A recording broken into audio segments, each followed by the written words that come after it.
In this video, we're talking about the Disney adult. We have a fantastic video ahead of us that we're gonna be reacting to. We're talking all about Disney adults, how Disney has really become kind of a religion to a lot of people. We are gonna break it down, talk about it up next on OG Video Ball.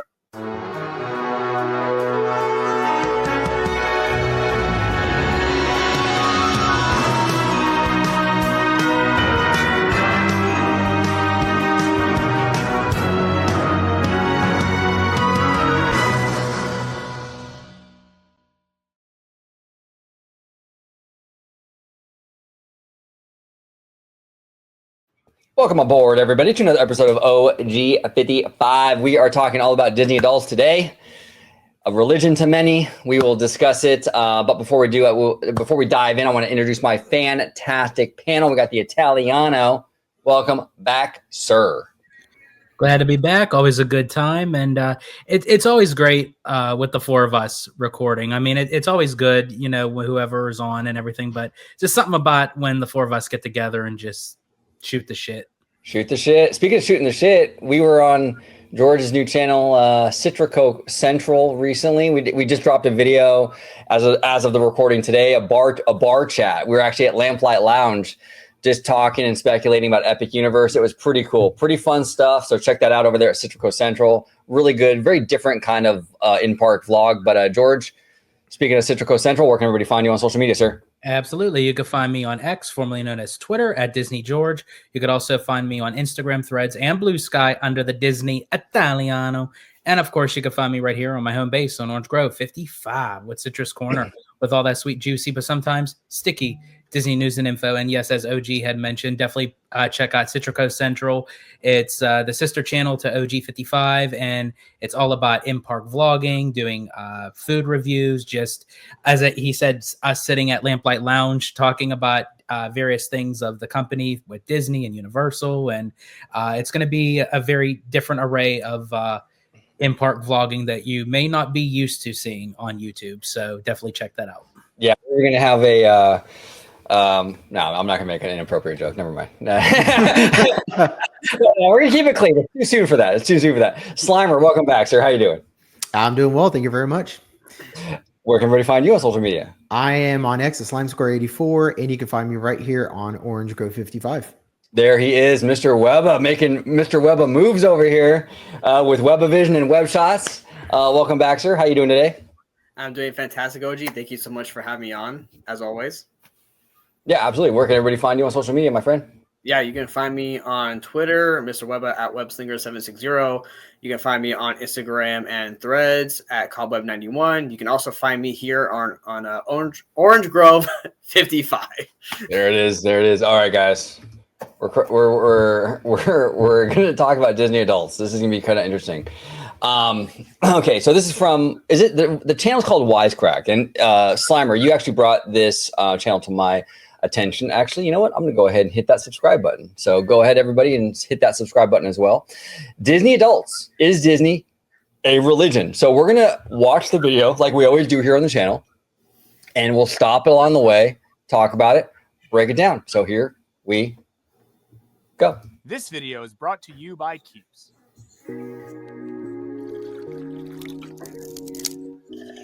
What's up, everybody? My name is Michael Burns, and today, for the first time ever, I'm going to open up about my greatest fear. Disney!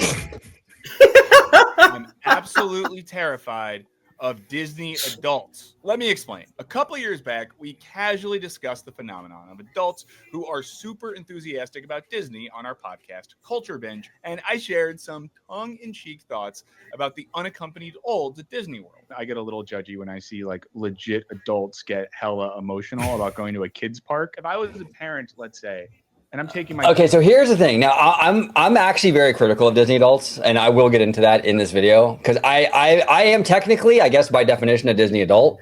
I have a whole YouTube channel dedicated to it, so it definitely probably fit in that category. But this is one of the criticisms of the Disney adult thing that I think is unfair. Disney has never just been for kids. Exactly. Disney has always been an everybody thing. Walt Disney stated many times he wants his park to be for everybody. That was literally the entire point of creating Disneyland, where the kids and the parents can have fun together.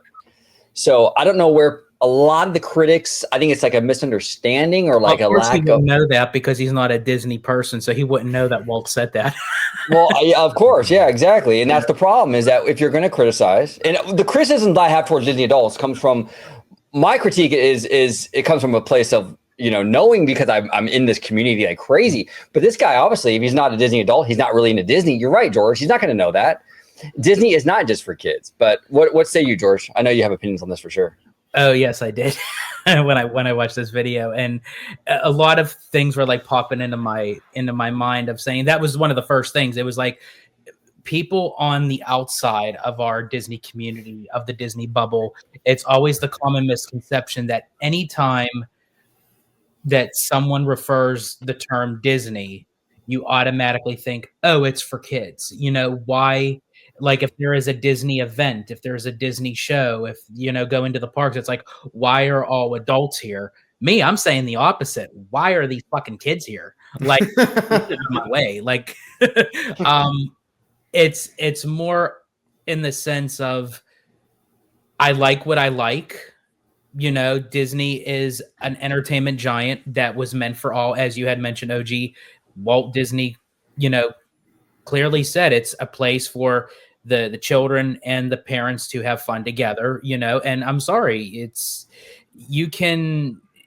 a person on the outside can say what they want, but for the lack of ignorance to the knowledge that you don't know about the company and what it's all about, to just blatantly say, I'm sick and tired of seeing adults going to a kids park, that literally that really burns my butter. Not even just with this guy, but with everybody. But just speaking of him, I wouldn't be really too worried about that. I'd be more worried about the caterpillar that's growing on his face. Yeah. Well, and here's the thing too. Like, I agree with you, George. I don't think Disney's a kids company. I don't think it's a kids park. But I will say this. I think that, and we'll get into it later on in this video, but I do think some Disney adults do go a little too far.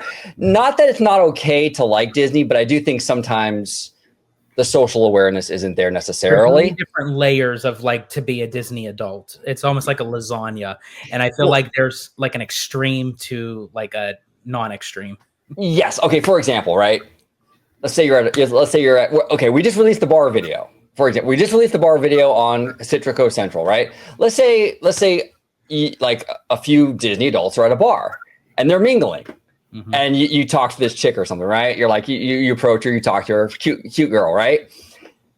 For me personally, I'm not going to go all in on the Disney adult thing, like out the gate. Like, if I'm talking to her and she's like, what do you do? Like, oh yeah, I do this and that and the other. I got a YouTube channel. Oh really? What's your YouTube channel? I'm not going to be like, oh, it's about Disney, man. I love me some Mickey Mouse, you know what I'm saying? I'm not going to do that. That isn't the way to socially. No, you're going to scare her. I'm the opposite. Yeah, I'm the opposite because I did that approach, and that's where it kind of came back and bit me in the ass. It's like, if you want to know me, you're going to know me right out the fucking gate. I'm a Disney adult. Yes, I have the Peter Pan tights in my closet. I have all that. No, I really don't, but I'm just saying.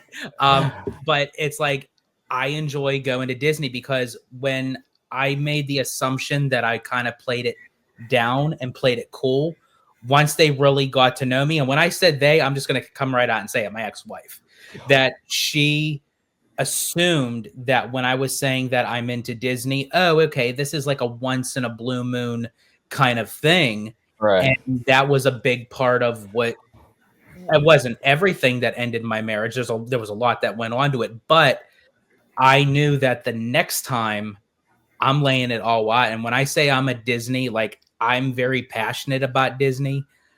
It revolves around my life 24/7.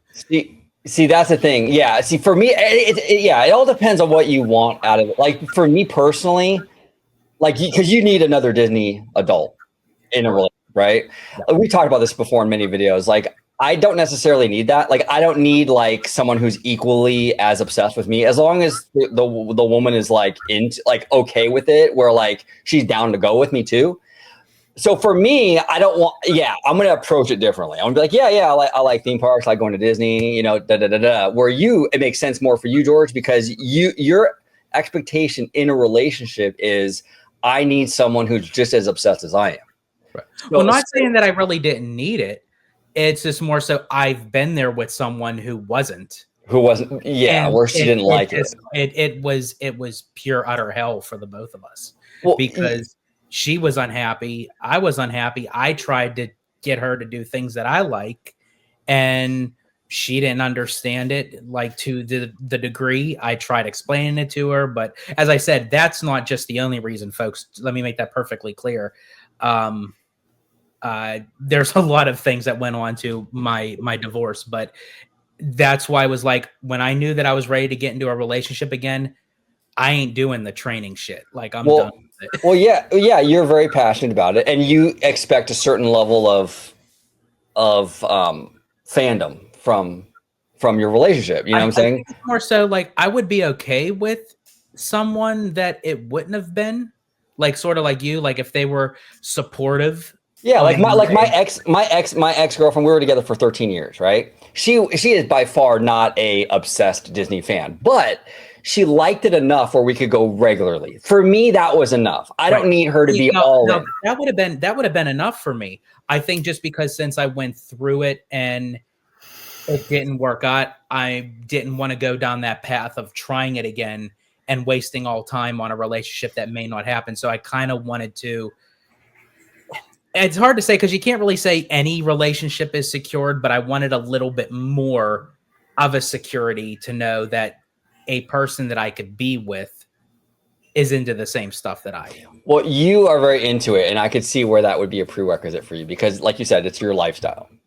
Yeah. So if they don't like Disney or they don't like it a lot, the relationship probably wouldn't work for someone like you, at least, where it's pretty much encompasses, like you said, your whole life, basically, right? Yeah. So it would be hard. Yeah. Rebel, what say you on this, brother? Actually, I want to hold off my thoughts on what I think for like what I would need from someone in a Disney thing. I actually want to go back to the kids thing here. I disagree with this. Disney parks are not kids parks. You know what are kids parks? Legoland, Peppa Pig, Universal Kids. Those are kids parks.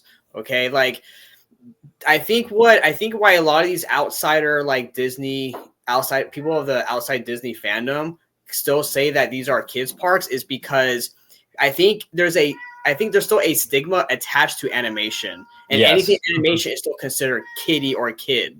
So I think that's why they're like, because these parks have a lot of IP. So they're like, well, it's a kids park because you got princesses and it's a bunch of fairy tale stuff. Toy Story, it's a bunch of kids crap. Why is an adult going to enjoy it? So I think there's that stigma against the animation from the studio stuff that's from the parks that they're like, no, that's kiddie. It's not adults. Well, yeah, and you're right, Ebba. And that's why I disagree with a lot of these critics of the Disney adult thing. Like I said before, I have a very nuanced take on this stuff. Like I fully understand where normies come from, where the perception could be a little bit weird. And you try to socially fit into that equation. At the same time, though, when people are trying to, like this guy is trying to tell me that Disney's for kids, it clearly is not. I mean, there's a lot to do for adults at Disney parks. We were just there yesterday and we were drinking. We were drinking at a bar at Disney. Well, okay. And coming up, he actually touches upon that notion like where he can understand where adults would fit in at Disney, but then it kind of like retracts at what he says afterwards that I then disagree with. But once he says it, you'll know. But yeah, it's just interesting. I think people who aren't Disney fans, that's perfectly fine. That's their God-given right. Just because it's something that I love, you don't have to love it, but you should have a clear understanding as you cannot jump the gun of saying and labeling someone and saying, okay, well, you're weird for loving Disney. Well, then, I mean, if that's the case, then call me a weirdo because that's how it is. You heard it here first. Love it or shove it. You heard it here first. And real quick too, I also want to point out too, like this also comes off too as like, you should be doing adult things like, you mentioned going to the bar. That's an adult thing. However, I don't really drink. That's not my thing. I'm a rides guy. you're not going to find me taking pictures with Winnie the Pooh, okay? Or like Snow White, right? Yeah, You're exactly. going to find me on Big Thunder Mountain, Indiana Jones, Star Tours, right? Incredicoaster, Guardians. You're going to find me doing that stuff and eating at sit-down dining restaurants. That's what I like to do at the parks, okay? Yeah. So that's what I mean is like that. Yes, I get it. You know, they want to have like okay, this is a kid's park, but you brought up like the drinking thing, which is an adult thing to do. But what if there's stuff like that where adults like me who don't like doing in the first place? So Yeah, I'm not doing little kitty stuff like taking pictures with Tigger and like, you know, crying in front of the castle. I don't do that. You know? So yeah, no, exactly. And that's the misconception with a lot of non-Disney fans is that is what occurs. But is that, you know. But really quick, but even to what you just said of not taking pictures with Winnie the Pooh or Tigger or, and I'm going to quote you, bro, kitty shit. But it's like, but there are even adults that don't like riding, but that enjoy meeting the characters. So there's like, so even to what you just said about like, it's not your thing to go to the bar, but you love going on rides. There may be people that don't enjoy the rides, but enjoy the characters. And I think that's what's so brilliant about Disney is that there's something for everybody. And that's something that Universal is still even trying to figure out what to do because it's geared towards one or two demographics, where Disney, you can find something to do for everyone, whether you're 2 or 92. Well, so I kind of like to keep it as an open book, so to speak, where whatever your liking is in the parks, you know, then that's your gig. Well, right, George. So what I meant was like that. Yes, like I see like as a place for Disney, right? Like when I go to Disneyland, not everything there is stuff like I want to do. Oh, right? Absolutely. Yeah. I mean, so but the stuff there for people to do, like the character meet and greets, you know, like taking 1,000 pictures in front of the castle or meeting with the princesses or whatever, right?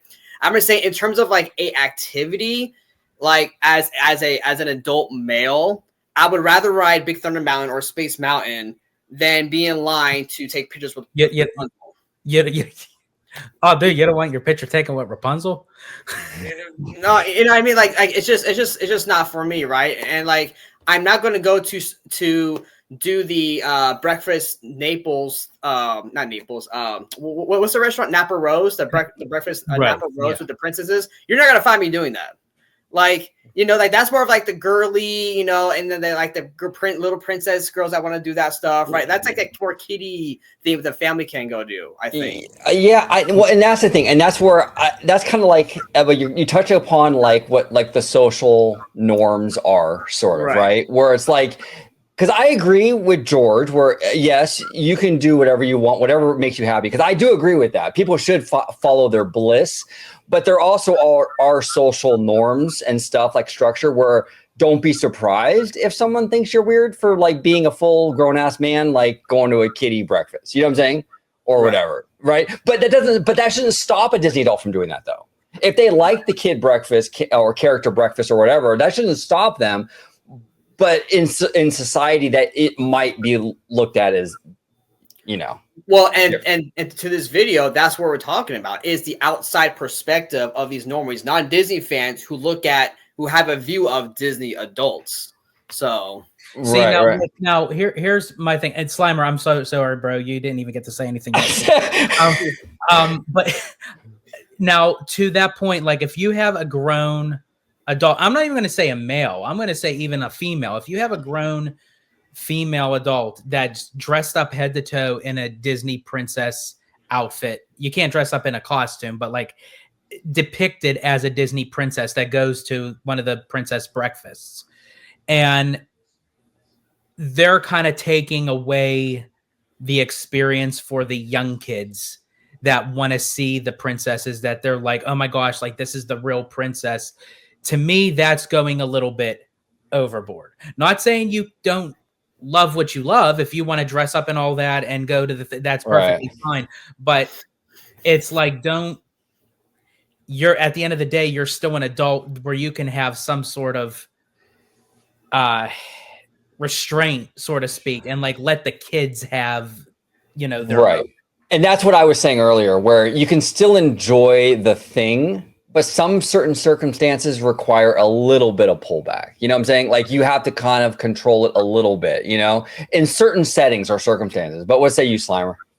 This is a totally non-controversial topic, bro. So, you know, just Well, I really want to save my comments for a little bit deeper in the video because I've only seen this video once, and I think he sets the table by saying like he has this preconception of what Disney adults are, but then in the process of trying to understand Disney adults and the entire phenomena, again, Wisecrack is like a philosophy-based channel, so they also pull from like anthropology and psychology and sociology to try to inform a better understanding of whatever subject matter it is that they're trying to objectively understand better.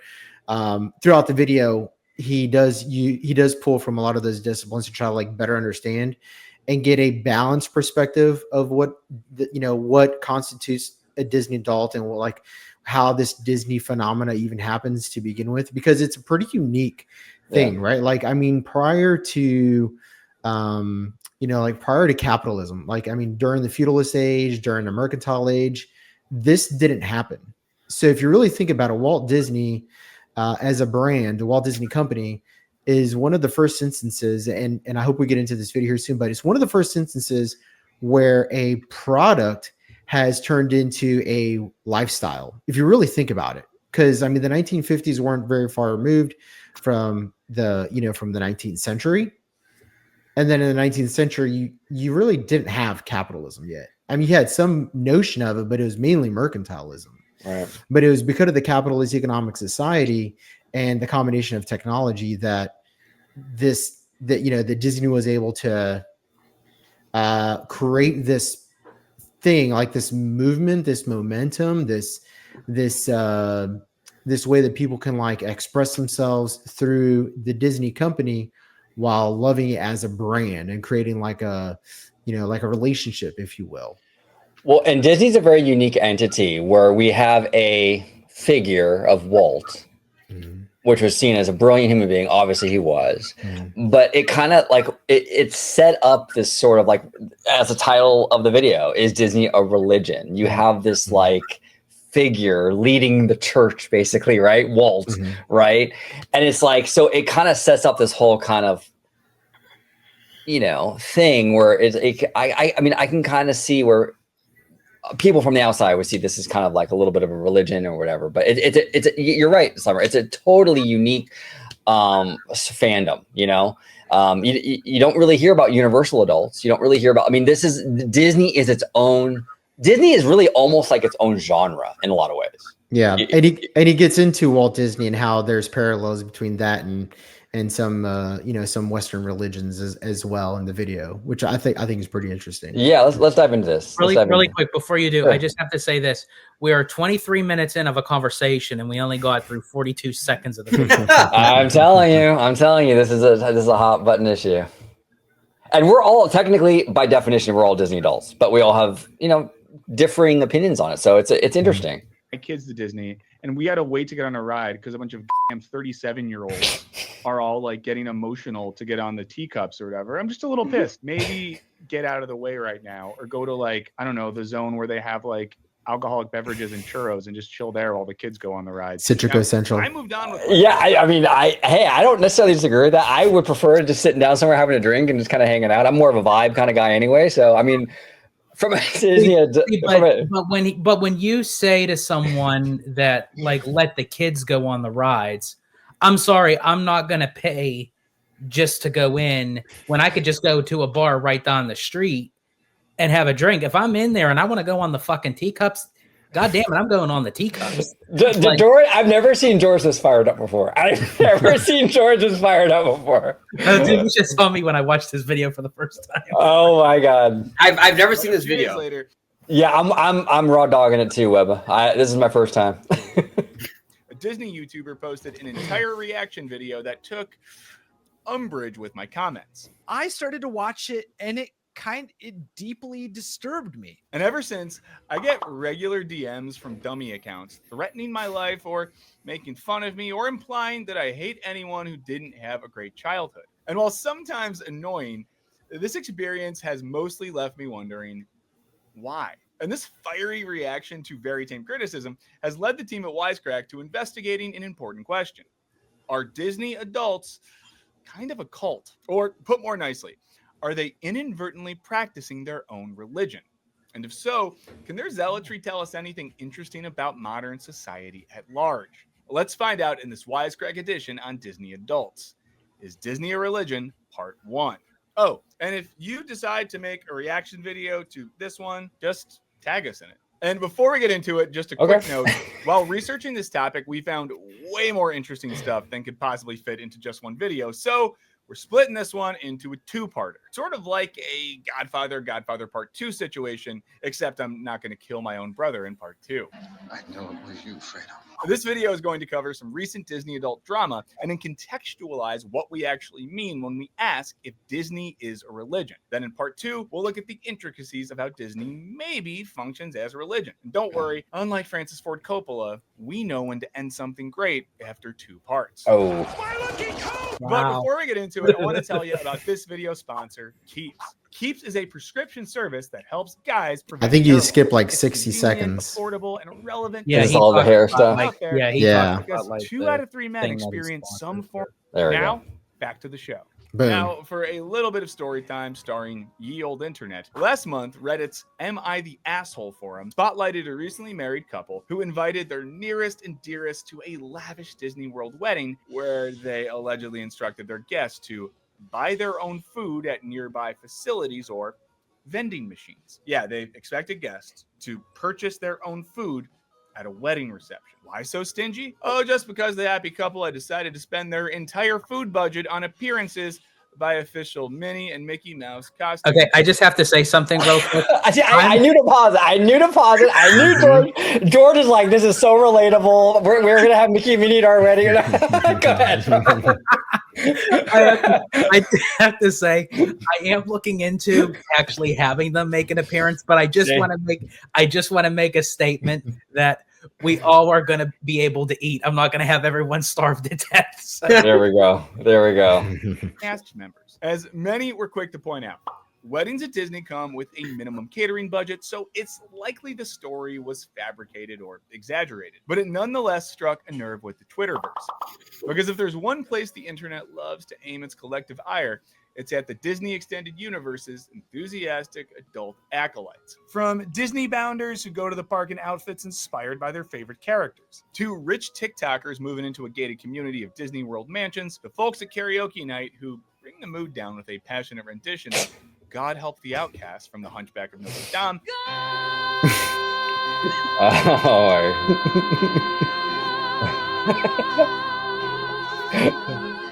Enthusiasm for Disney just seems to... George, are you going to have her perform at your wedding?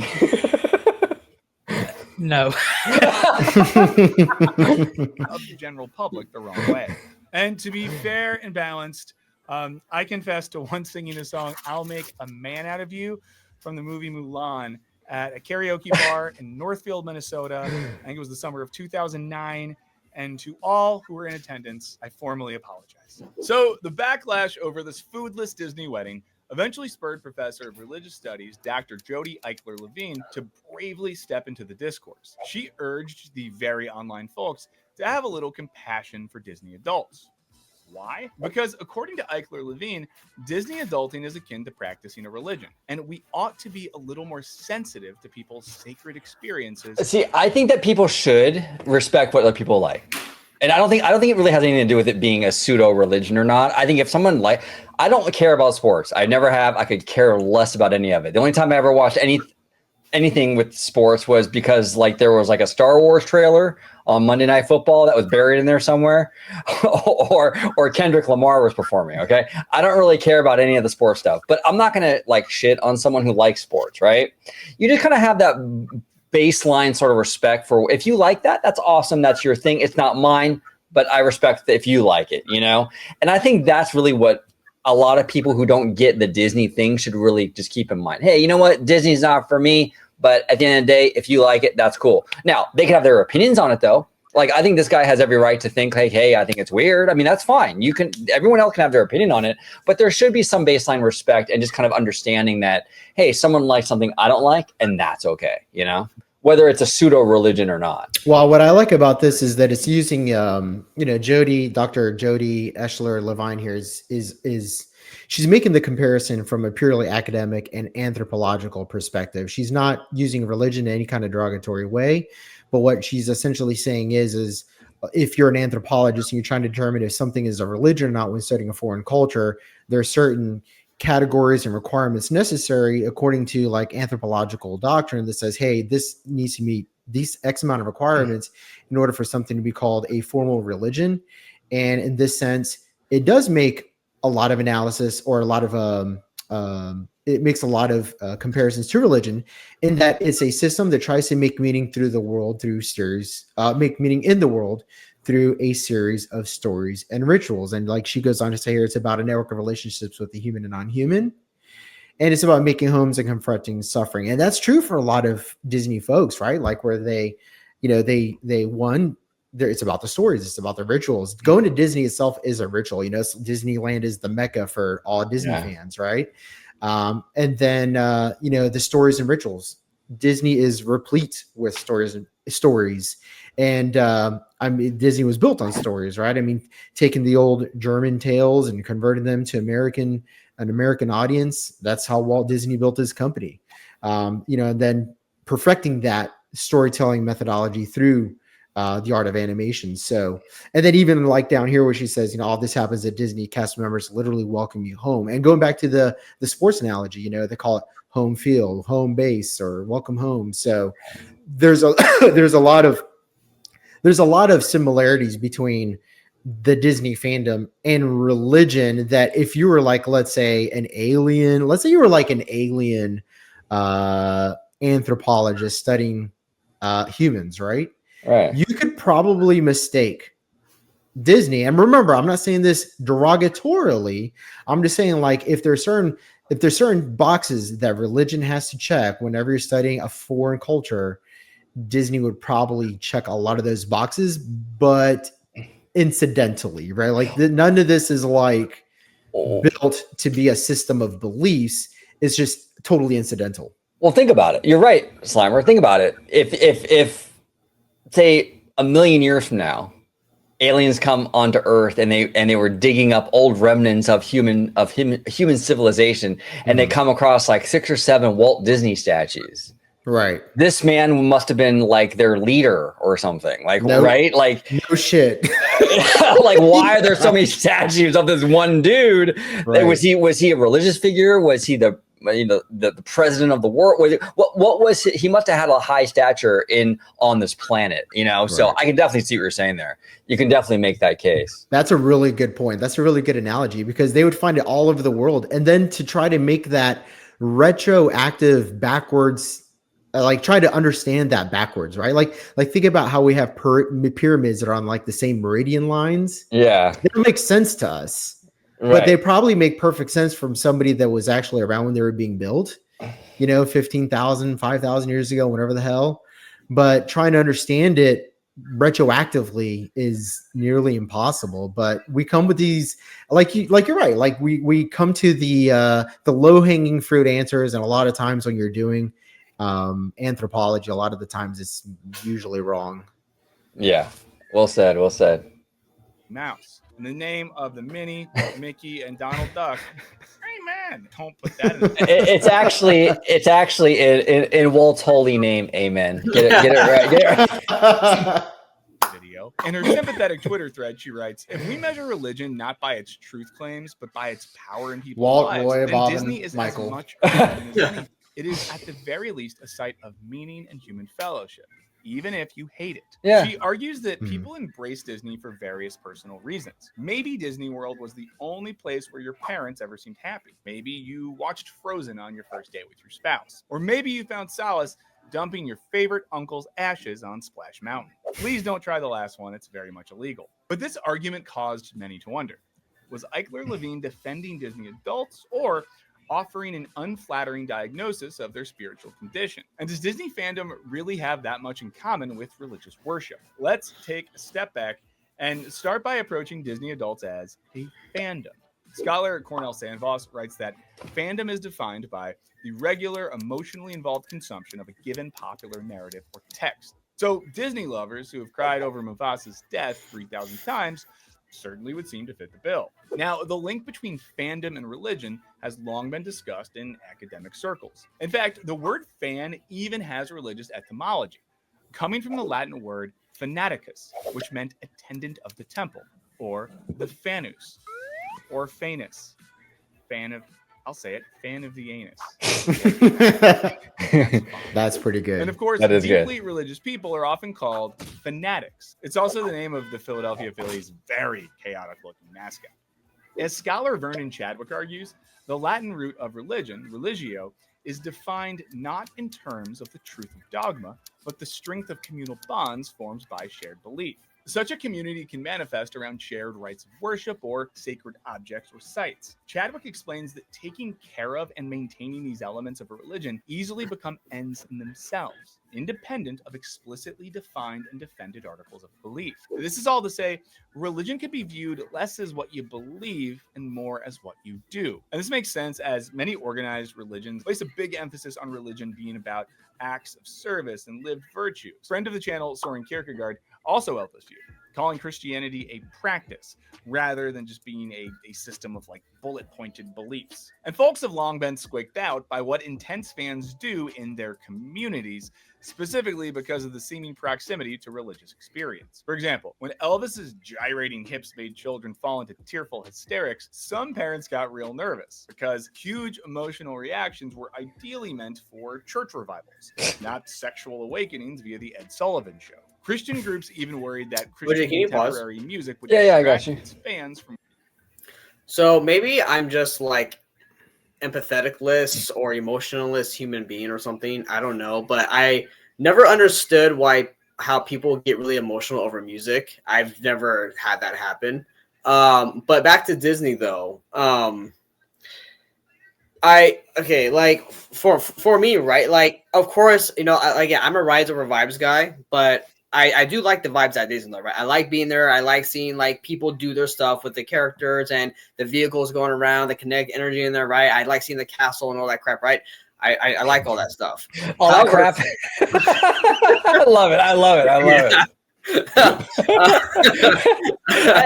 You know, the castle, all that crap, instead of all that kitty shit like Pooh Bear. I'm so sorry, folks. I love it. I love it. He walks in with a family member that's going there for the first time. He's like, "And that big piece of shit over there, that's the castle." What was that now about Ebba? You're not being empathetic.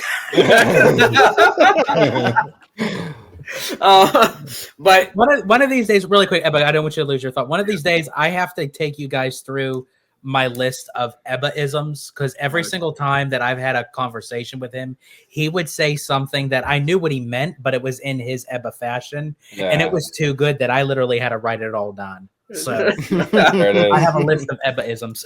Yeah, he does. But that's for me, what he like, said. because I've been going to the park when I was growing up as a child, right? When all the time.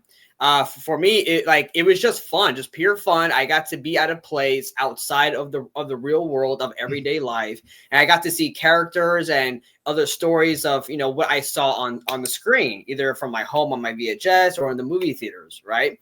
And I seen like Star Wars and Indiana Jones, right? Seeing Fantasmic, Main Street Electrical Parade, right? Seeing all this cool magical stuff was awesome, and the park was just fun. It was just pure entertainment and like fun. And again, like to George's point, you can every Disney adult can experience the park differently in their own way, right? Like, oh, geez, the vibes guy walks around, you know, just drinks or eats or whatever, right? Pretty much. Yeah. Yeah, I could care less about the rides. Although yesterday, George and I both didn't go on a single ride yesterday. George is becoming more like me. It's funny, really quick. It's funny because I'm one that it's like I can go both with rides and vibes or vibes. Like I can go a day at Disney and do one ride. I could do no rides. I could do 7 rides. I could say one day, you know what? And that's what I love about it. And it's something where I can make each time I go a different experience. Like as OG said, like when we recorded yesterday, we didn't do not one ride. We walked around, we talked, we sat, we had drinks, we had dinner, and yet it was a fulfilling day at Disneyland. Yeah, absolutely. But the rides at Disneyland, though, like growing up, going to the park, were always so special because they were different. They were different from a Six Flags. They were different from a Knott's Berry Farm. They were different from a SeaWorld. The rides were so like intricate and more complex, more detail. Story, you even got to go through the story of certain characters you saw on the screen. So that was just a lot of fun. And that's why I loved going to the park. It was because of my love for the studio aspect of the films and the shows you would watch, like in the cartoons. So, but going to Disneyland as an adult has never evoked a overwhelming crying response to anything. Yeah, I would agree with you on that as well, Ebba. I've been a Disney fan my whole life. I mean, literally since I was a kid, I was all into this stuff my entire life. Yes, there are moments where I might get teary-eyed, like during a fireworks show, or right. I think to like the amazing life that Walt Disney lived, and like how much his creation, how far it's come, and like wow, that's pretty incredible, you know. But yeah, I would agree with you. I never get like overwhelming emotion where I'm like, just it's like where you see people at like concerts where they're like shaking. I'm not like that at Disney. No. I've never been like that. I respect the vision. I respect the man. I respect what it did for pop culture and the world and entertainment at large. But I'm not gonna be shaking with this intensity because Mickey Mouse walked by or something. I would agree with you. I'm 100% with you on that. Right, and with that being, oh, you're on mute, brother. You're on mute. Fuck, sorry. I wonder with that if there's like I love Emma, man. I love this guy. I wonder with that being said, though, with those type of people, if there was a different like mental response, because I see people I know all the time. Oh, I'm in my happy place and I'm emotional with joy or whatever, right? I wonder if like there's some of this kind of thing where it's like some people go for like mental health reasons. Oh, like, absolutely. Yeah. Yeah. Well, there could be. Now, I'm not saying this with all Disney adults. I don't want to paint with a broad brush. I don't want to get shit in the comments or anything like that. But I do think there is a mental health issue component here for some, where they're filling a void, maybe in their life. So yes, I would agree with you. There is an element of that for some Disney adults, 100%. Well, I don't. Oops. George, you're on mute. You're on mute, brother. George. Sorry, I just ebbed myself. One thing I wanted to mention to that of when Ebba, you had mentioned like, could there possibly be down like of the spectrum and what have you? I just wanted to mention there's a great documentary called Life Animated, and it's about a young guy who at age 3 became nonverbal, and he actually learned to talk again by watching Disney films. Awesome. And it was like a connection for him, and he just became so involved with Disney because it was something that actually brought his life back, that it was the only thing that he could relate to, like as a young man growing up. And it's a fascinating documentary for anyone who has not seen it. It's called Life Animated. Yeah. Okay. Well. So George, I'm glad you brought that up because you actually made me remember the original point why I started talking in the fucking first place. When you combined a company like Disney that has great IP, but then a great theme park in general, from the architecture, from like the people that work there, from the attractions and the shows, you combine that, dude, you have a place that is very enjoyable for people to want to be at, to be there and just come back over and over and over again. Well, and think about it this way. There's a lot of beauty, like with humanity, these gems of humanity sprinkled within the Disney company and their history. You take an attraction and a song, like It's a Small World. What a beautiful message that is. I mean, that's a beautiful message to all of humanity, that we are all one. We're all human beings on this planet living together. We can do better, right?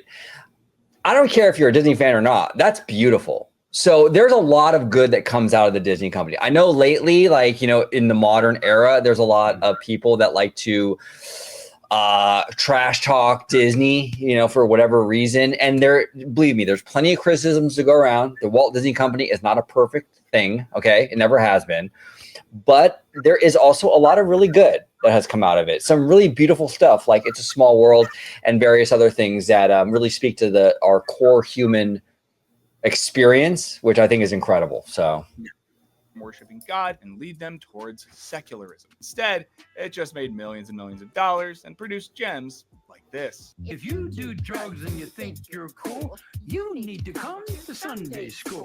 What's more, the conventional language we use to talk about fandom certainly invokes religion. We call niche fandoms cults and talk about our culture of celebrity worship. So it's no wonder scholars of religion, media, and fandom alike have grappled for decades with the question, do fandoms constitute a religion? As scholar Mark Duffett put it, because fan phenomena can sometimes look similar to moments of religious ecstasy, the idea that fandom is like a religion is a ready-made metaphor. I also like the notion of religious ecstasy, like going to church on ecstasy. That's fun. Don't do it, but do it.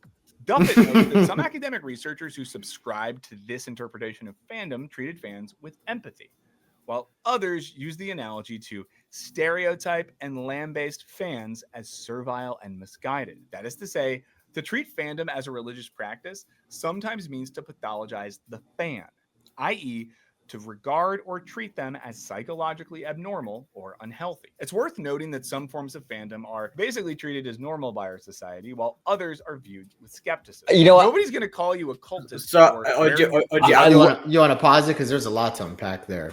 Yes, there is. And I would agree. I've said this for years. You can be if you're a Disney fan, and like I said, I'm very critical of Disney adults. I don't think as a fandom, we're all 100% normal, in terms of society, right? But when you're looking at somebody who maybe wears Mickey Mouse ears or something like that, you're seen as a weirdo, right? By and large, by society. Like, oh, look at this adult wearing freaking mouse ears, But then these sports fans come out, they paint their faces and they dress all crazy, they act all crazy, and no one would ever say these people are less than adult. Now, a Disney fan will dress up or wear ears or whatever and be a fanatic, and they're like this man baby kind of almost, right? So I'm glad that Wisecrack brought this up because this is absolutely the case. You know what I'm saying? Or like when people tell you, oh, look, you're spending how much on a Disney vacation? Well, how much did you spend for Super Bowl tickets, bro? Like this stuff, and this is the thing too. And this goes for both sides, whether it's sports fans, whether it's Disney fans, there's a lack of self-awareness in a lot of this stuff overall. There's a lot of judging from all sides, really, and a lot of this lack of self-awareness. It comes from the Disney adults, but it also comes a lot from these sports fans. But go ahead. I think Slimer, you wanted to add something to this? Yeah, so I want to piggyback off of what you said, but I kind of want to back up to something he had mentioned a little bit earlier, which is how I think it was a scholar of fandoms was saying that. Or was attempting to try to pathologize Disney fans. And I think the problem with that is you can't pathologize an entire fandom based off of individuals or, collective made up of individuals who are fans for completely different reasons. And like you said, there's people that become part of a fandom because, it gives them, like mental clarity, or because they enjoy it, they get a kick out of it, they think it's fun. A lot of Disney fans become Disney fans because their kids enjoy it, and so they like vicariously become a fan of this thing that their kids enjoy. And this is probably one of the biggest reasons people become Disney fans is because their children enjoy it. And so like vicariously they live through the joy that their kids experience whenever they go to Walt Disney World and watch the animated movies. But you can't pathologize an entire fandom just in like sweeping generalizations like that, because in the same way that people go to religion for different reasons, right? It's the same, it constitutes the same thing, right? Like it could be for healing, it could be for meaning of life, right? And people become fans for the exact same reason. It doesn't matter if it's the New England Patriots. It doesn't matter if it's Star Trek. It doesn't matter if it's Disney, right? Like everybody has their own individuation with regard to that. I wanted to piggyback off of what you said though, because you were just talking about fandoms and how in our society, in Western society, football, for example, let's talk about North American football, is very, it's not taboo. It's like very normalized. And I've noticed that the main criticism of the Disney fandom comes from it's male directed as opposed to female directed, Right. in terms of sex, right? And I think the reason that is because males are predominantly guided by testosterone, whereas women are primarily guided by their emotions, right? Or estrogen. Okay. So it is a chemically directed criticism by males towards Disney fans because of, I would say, and again, this is just like an observation, the lack of testosterone that can be perceived from one fandom as they look over the pond into another fandom.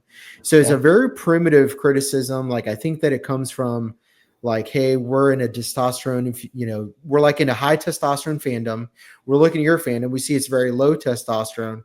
But then the reason that the women don't criticize it is because they're not coming from the same place of judgment, which is why a lot of that criticism isn't oriented or directed from female to the Disney fandom. Let me know what you guys think about that. Yeah, no, that's an interesting point you bring up, Summer. And that was kind of like what I was saying earlier, right? Like if you're talking to a female at a club or something, right? Mm-hmm.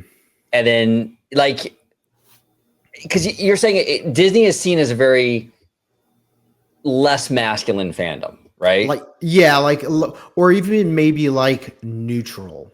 Yeah. And so I could see females that aren't like all in on the Disney thing, seeing a dude who is all in on that going, like any one of us, really, we're all into it. Mm-hmm. Not really super masculine. He watches Disney movies. You know what I'm saying? Mm-hmm. His favorite movie is Beauty and the Beast.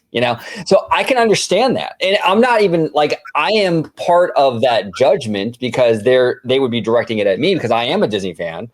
Mm-hmm. And it sucks to have that, but I can understand that perspective though. I could see where that would be, even though it might not necessarily be true. Like I think each and every one of us is very masculine, but that perception of like I'm super into Disney, it comes off less masculine than like, hey, I'm a sports guy. Football's my jam. You know what I'm saying? It really kind of does feel a little bit less on the masculine side. What say you, George? You got the biggest beard here, so you're the most masculine. What do you think?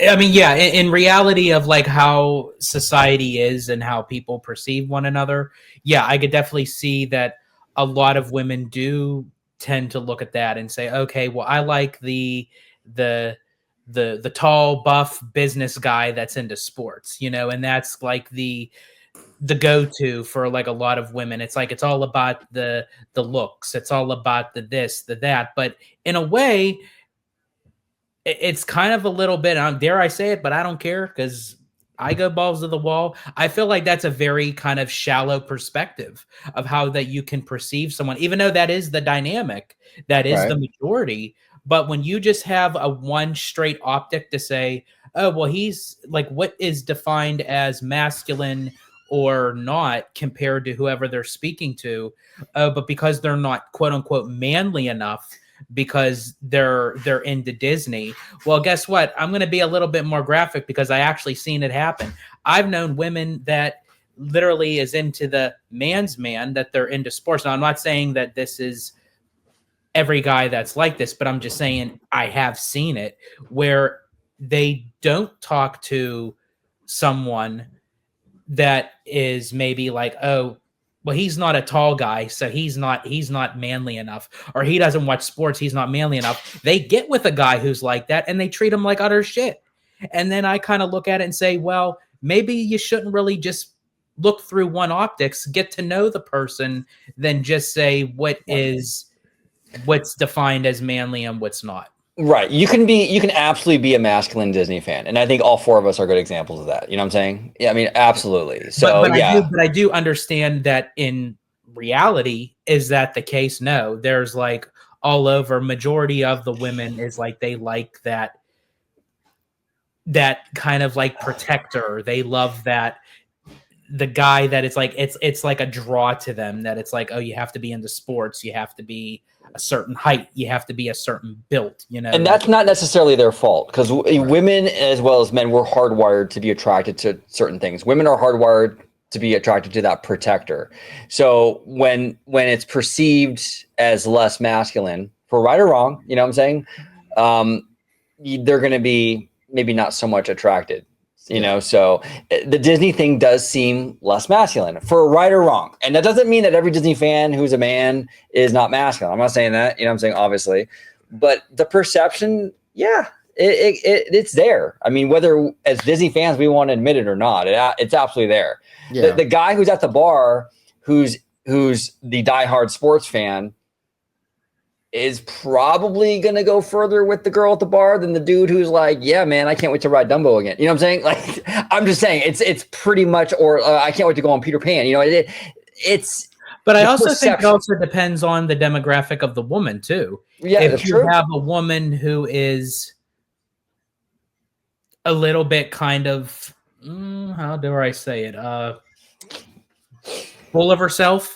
Kind of, you know, and it's like, oh, she's all about the glitz and the glamour and like, oh, yeah, I want that business guy so I can just kind of keep going and swiping his Amex card, you know, and it's like, oh, and he's into sports. Oh, so he can kind of go do his own thing. It's like, for me, I always say, whether good for bad, whether you're into Disney, whether you're not, whether you're a sports guy, no matter what, I say both ways, man or woman, in society, and I think that's what's wrong with society today, is nobody ever gives somebody a chance as the individual person. It's always, you have to look and say, oh, like optically, are they my type? It's like, well, let's see. He's wearing a sports jersey. He's wearing a baseball cap. He's 6'2". He has arms like pythons. Yeah, he's my type. Without even knowing not one thing about him. Doesn't know his background, doesn't know his personality, but they can just look and say, you know what? Yeah, he's my type. Like physically, they could be your type, but I would say, honestly, to just go by that than to say, oh, if someone is then wearing a Disney shirt, it's like, okay, well, that just completely automatically just cancel out. Now, again, if that is your liking, that you're not into Disney or not, but I think honestly people should give themselves a chance, because you could be missing out. And it's like, be just open to everything. Like whether you're in a bar, whether you're in a club, if you're in a restaurant, excuse me, just give everybody a chance. But as I said, and as you said, OG, in today's society, unfortunately, that's not how it goes. Right. Yeah. And some people just have certain prerequisites and certain things they have to have. You know? But what I think is, but it's different that if that is not what your type is, that's fine. But to judge someone and look someone based off of if they're into Disney, if they're wearing a Disney shirt, to say that's not masculine. Like I could go to the park tomorrow and I could see a guy that has a bunch of tattoos. They could be walking the park. He got a pretty girl by his side, whatever. No kids, just them as a couple. He could be the one that's the huge Disney fan, but then he can go into a bar, but because of his outside appearance, people would then say, oh, well, he's like a man's man. But the second they find out he likes Disney, oh, it doesn't matter if he has muscles, if he has tattoos, he's into Disney. He's not a man's man. See, that's where my thing is. It's like each person could have their own liking. You don't have to like a person who likes Disney. That's perfectly fine. But to say that they're not masculine, and you know, or what have you, and that is where okay, I'm going to go down this road a little bit because we're already here, because a lot of the times that when people look at guys that are into Disney, now I'm not saying this in a judgmental way, folks, I'm just saying this is what it is. Majority suspect that the guy is gay. Right. They expect, because they like Disney or they like Broadway, Now, majority of it, it does fall in that category, but there are straight guys that like that stuff. But because of the bigger demographic that in the community that it's not, it's like, well, okay, well, if you like Disney or you like Broadway, automatically you're gay. Well, yeah, no, there shouldn't be blatant just assumptions like that. I mean, look, dude, I'm a white guy, okay? I am very. Wait, you are? Yeah, I know, it's crazy. It's absolutely wild, bro. Yeah, I've been holding back. I'm finally admitting it. I'm a white guy. It's wild. No, I am a white guy, but a lot of people are really shocked that a lot of stuff that, like, dude, I like K-pop. You know what I'm saying? I mean, it's not white music, obviously. Hip hop, I like hip hop. I like hip hop culture, rap. I mean, a lot of stuff that I'm into isn't like traditionally like white people stuff necessarily. Right. So if someone were to look at you and say, "Oh, he's into that," I'm not into him without even getting to know. Which meanwhile, they could be liking the same thing you do. Yeah, they would look at me and go, "Oh, that white boy, he's probably into alternative rock." Well, no, I hate that. I hate rock. I hate any of that stuff. You know what I'm saying? So they would make the assumption, "Oh, look at this white dude." Yeah, I don't like any of that stuff. So you're right. There's a lot of assumptions, and that's why people. Yeah, that's a whole nother rabbit hole. But yeah, I mean, you shouldn't assume anything of anybody because you really don't know at the end of the day. You know what I'm saying? Well, I think, George, going off what you were saying, I think it also comes down to how you portray yourself, right? Like if you're a Disney adult skipping down Main Street with the churro in your hand, you got a Mickey Mouse hat on, like these guys are gonna look at you pretty crazy, But going to what Slimer was saying, is that low T, Eva? Is that low T? Low T, bro. No, well, yeah, like obviously, like if someone is skipping down Main Street with a churro in his hand and a Disney shirt or a Disney hat, then chances are, yeah. But I mean, like if you were sitting at a bar. Wasn't that you like just yesterday, bro? I thought, no, I mean, I don't. Yeah, I'm just kidding. I was gonna say, like, after Emma said it, I was gonna say, who blabbed?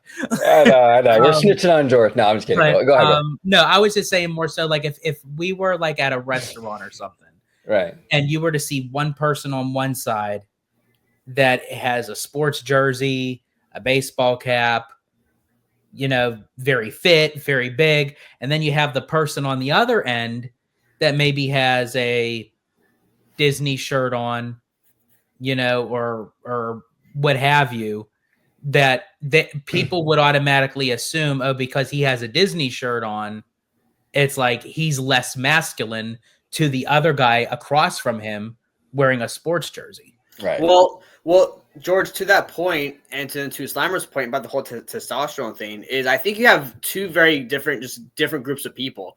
Like sports is very physical and competitive, whereas Disney I see more emotional and imaginative.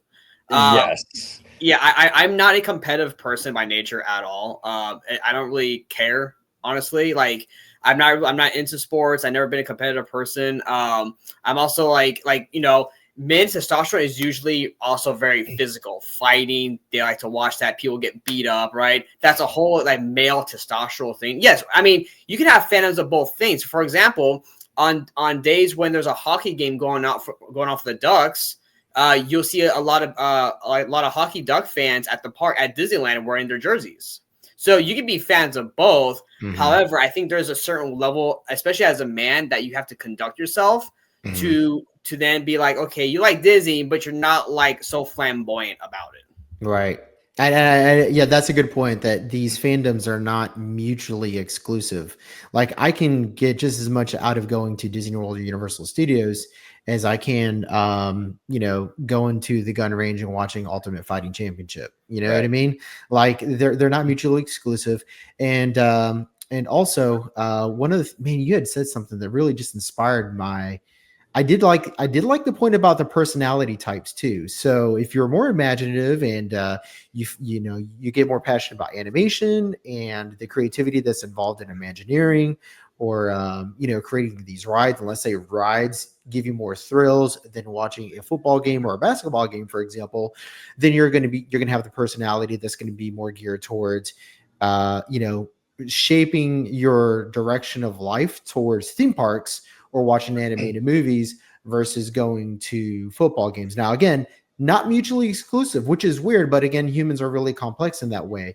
I know a lot of people that are Disney fans, that watch sports. I mean, big time, like bet on sports. Okay. But still go to the theme parks and are Disney fanatics. So it's really weird. But again, humans are really simple, and trying to like make sweeping generalizations about the pathology of these fandoms is a problem, right? The one thing I did want to talk about, to George's point, is what's really interesting is how in society, cultural figureheads approve and disapprove what's acceptable behavior for people that exist within that same society, right? So, for example, I don't know if a lot of people know this or not, but in the 1960s, Mickey and Minnie Mouse graphic tees were really popular. You know, the plain ones. Yeah. The plain ones with Mickey or Minnie in the front. Super popular in the 1960s and 1970s. Okay. Everybody wore them as some kind of like a fashion statement. Okay. It was a rejection. Mickey and Minnie Mouse shirts were actually a rejection of the dress norms that were, codified in the 1930s, 40s, 50s, right? So that, if you think about how people dressed in the 1930s, 40s, 50s, everything was very buttoned up, collared, okay, things like that, right? So Mickey and Minnie Mouse shirts were very much part of that hippie movement. But who wore them culturally? Everybody. Like, look up pictures of John Lennon with Mickey Mouse shirts. He's wearing it. But because of the time and because of what that fashion meme represented, it didn't have the tainted, what do you want to call it, like the just the tainted, what do you want to call it, the outward look, the appearance, the way we process and like discuss Disney fans, because it was a rejection of social norms, right? So that's really interesting, is how depending on what decade of Disney we're talking in, somebody wearing a Disney shirt can have a completely different meaning, right? And it is until you study history that you realize this. But yeah, George's point, yeah, like if Jay Cutler, the bodybuilder, started wearing Disney shirts, like all of a sudden bodybuilders and gyms are going to start wearing Disney shirts. You know what I mean? Because there's that social approval that's involved, where it goes, oh, well, if the guy with the most testosterone in the room is wearing it, well, then it's okay for me to wear it too. You know what I mean? Yeah. Same thing. And here's the biggest example, guys. Did we lose Michael? No, he'll be right back. Okay. Biggest example is the Star Wars fandom. I mean, nerd culture in general was, it was underground culture for decades, and then it wasn't until we took over, and there you go. It wasn't until the nerd culture took over, and once Hollywood figured out how to monetize it and how lucrative it was, boom, now it's the norm. How can we expand nerd culture and monetize it even more at this point, right? So yeah, no, well said. Absolutely. And I think, Ebba, you brought up a great point. Welcome back, sir. You brought up a great point too, where between the sports fans versus the Disney fans thing and the perception of masculinity versus less masculine. I think Ebba, you're right in that masculinity is tied very much to like physicality, strength, being able to fight, competitive, right? That's masculine, right? Disney isn't that in a lot of ways. Disney is very, like you were saying, it's an emotional thing. It's fairy tale endings, right? Like look, I mean, I like that stuff. I like the Disney fairy tale. It's like some of my favorite stuff to come out of Disney, right? But like realistically, yeah, I mean, that is a little more feminine than the physicality of like sports games. So that's why that's out there, And I think a lot of that is really contemporaneous with what's going on at Disney and in culture. Because if you look at old Disney, you had 20,000 Leagues Under the Sea with, goddamn, what's that actor's name?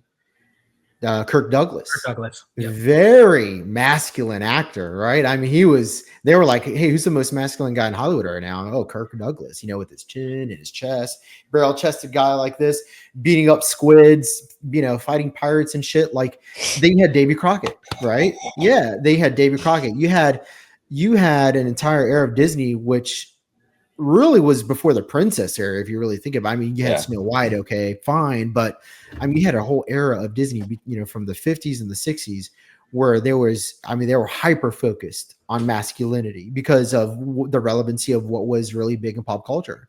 Westerns were big and pirates were big. You know what I Yeah. mean? And so Disney was like, oh, well, shit, how can we monetize this? Yeah. And there was a lot of, just a lot of that, right? Placating towards the Westerns. And I mean, Frontierland, Yeah. the whole shit was built on, the intestinal fortitude and the toughness necessary for explorers to, pillage, conquer, survive, land navigate their way through, the Wild West, the wilderness, right? So yeah, it's complex. It's complex, I guess is what I'm saying. Yeah, 100%. Yeah, and I real quick, I think Slimer. But here's the thing, though. A lot of people don't think about that. They just think about the princess fairy tale animation is for the kiddie type of things, and that's what they associate Disney with, unfortunately. Yeah. And that's contemporaneous with where Disney is right now with the princesses, because again, like you got to look at what's monetizable and what isn't. Right. You know what I mean? Yeah. You go to your local, convenience store. You go to your local Walgreens, and if there's any kind of Disney anything there, it's got a bunch of princesses all over it, right? Here's the OJ. I have an idea. Why don't they start selling toy guns in the parks again? How about that? How about we get some fucking toy guns back in the park again? All right, some pirates and some fucking like cowboys and shit. Like, come on, like, come on! You can't get more masculine than Mr. Webber. You can't get more masculine than Mr. Webber. For a week leading up to the Super Bowl. But if you carry around your replica of Thor's hammer for a week leading up to the new MCU movie, people will probably have thoughts. And we certainly see plenty. And of I don't think that's apologizing as when it true comes to now. Adults, Yeah, I agree. Especially on the internet. Articles with titles like Disney adults are the most terrifying people on the planet and they need to be stopped regularly pop up with assertions that Disney adults' penchant for getting off on nostalgia is worse than being an actual serial killer. Oh, come on. Okay, look, pause that right there. Pause that bullshit. Okay, what the fuck is this? Okay, if you're actually terrified and scared of a Disney adult, you got bigger problems on your fucking hands. Thank you. I was just going to say, I think Disney you adult. need to have your head examined before any one of us. Yeah, Like, it's really hyperbolic. oh, wait a minute. You're Well, scared of a Disney. Wait, you're scared of a Disney adult. Oh, I'm sorry. I thought we weren't fucking masculine enough. Oh, dang. George going off. George is popping off. Also, a Disney adult would be the most nightmarish thing I could ever imagine. But snarky Twitter users didn't invent this kind of cultural pathologizing. Many early scholars of then burgeoning mass culture approached early fans much the same way. Specifically, a Marxist powerhouse of German intellectuals who formed what's called the Frankfurt School, sort of like the goof troop of cranky philosophers. Members included dudes like Theodor Adorno, Walter Benjamin, and Max Horkheimer, who collectively pioneered the discipline we now know as critical theory. Critical theory views philosophy and social theory's primary purposes as being tools to critique social and political structures of power. And when several of these folks fled Nazi Germany for America, they found plenty to critique about its culture. Writing for Vox, Sean Illing explains they saw the yoke of capitalist ideology wherever they looked, in films, in radio, in popular music, in literature. Adorno called this the culture industry. And, Illing notes, he cautioned that it blurred the distinction between truth and fiction, between the commercial and the political. As journalist and author Stuart Jeffries explains, these scholars wondered why a socialist revolution had swept across Russia while failing to manifest in advanced industrialized nations like Germany and the United States. He writes, they concluded that culture and the use of the media was the primary tool for oppressing the masses without the masses realizing that they're being oppressed. And so the argument went, mass culture, with its flashy lights and captivating narratives, was indoctrinating people into dominant ideologies, i.e. ways of thinking that wouldn't threaten or upset those in positions of economic and political power. The culture industry thus caused people to unconsciously and unquestioningly accept what the people in power wanted them to believe.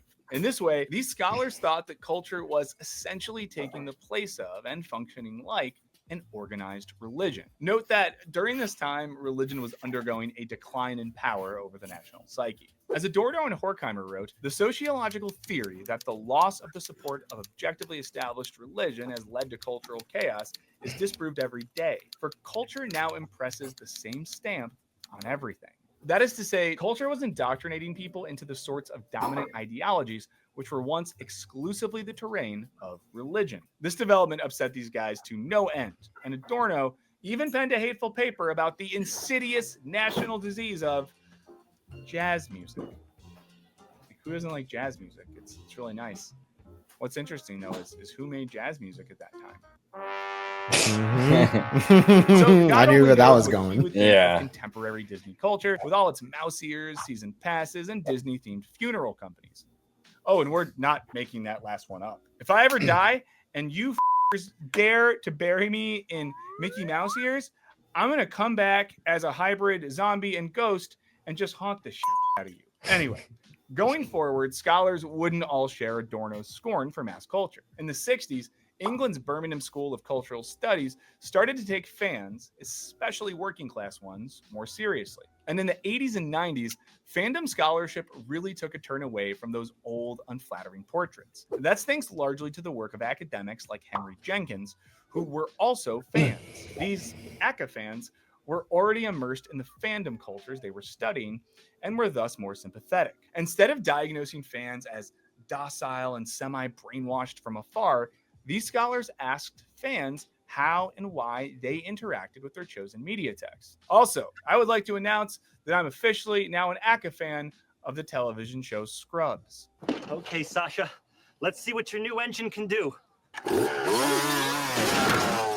They asserted that fans weren't uncritically absorbing ideologies in mass media and blindly adhering to the status quo. Rather, they saw the way fans would poach ideas and characters and stories from the things they liked. They would then remake and remix them to align with their own values, often to tell subversive countercultural stories. If you lived through Wanna Tumblr pause in the that? 2010s, Yeah, I got you. you've seen enough Death Deal and That's a really good point. And if you really think about it, Disney does it to its own company, right? Like they'll watch a movie and then they will deconstruct an animated movie that's long existing in a live version movie to try to come up with a different interpretation based off of their cultural or sociological or beliefs, right? I mean, how many times have we seen comments from actors and actresses talk about a live action version of an animated film that's a deconstruction of an older film, an older Disney film, right? That tries to invert the power structure or the patriarchy that was very influential in that film itself, right? So Disney does it even to itself, Right. and has been doing that a lot for like the last 15 or 20 years. Yeah, absolutely. Kirk and Spock Slash to know exactly what they mean, even if I have no idea what I just said. I love you. This poaching can also be seen in some activities of Disney adults. Take Garrett Smith and Jason Bittner, who dressed as Woody and Buzz for their elaborate Toy Story themed wedding, remaking Disney canon to fit their love story. I can only hope it was officiated by a friend in a Mr. Potato Head outfit. This wave of scholars took a utopian view of fandom and felt it was important not to see fans as cultish or worshipful, but as enthusiastic, thoughtful consumers of media. A lot of us appreciate the fact that it presents a very positive view of the future. It doesn't show the earth being devastated by wars. It shows us having finally figured out how to solve our worst problems. That's because these scholars and fans saw religiosity as equivalent to irrationality and painted religion as an unfounded belief in something supernatural and ultimately not real. You want to pause it Henry there? Jenkins Yeah, I got you. I think that's a really good point, because what these people do is these fans find the optimistic message in whatever their fandom is, right? And then they imbue it to try to manifest that optimistic message into reality, right? Because utopia, whatever that conception of it is, let's call it like world peace, right? World peace and the end of poverty has to be manifested through beliefs first and foremost, right? You have to believe that it can come true, and then you manifest it through actions. And then the collective actions of everybody at every socioeconomic level is what alleviates poverty and what ends world peace. Okay.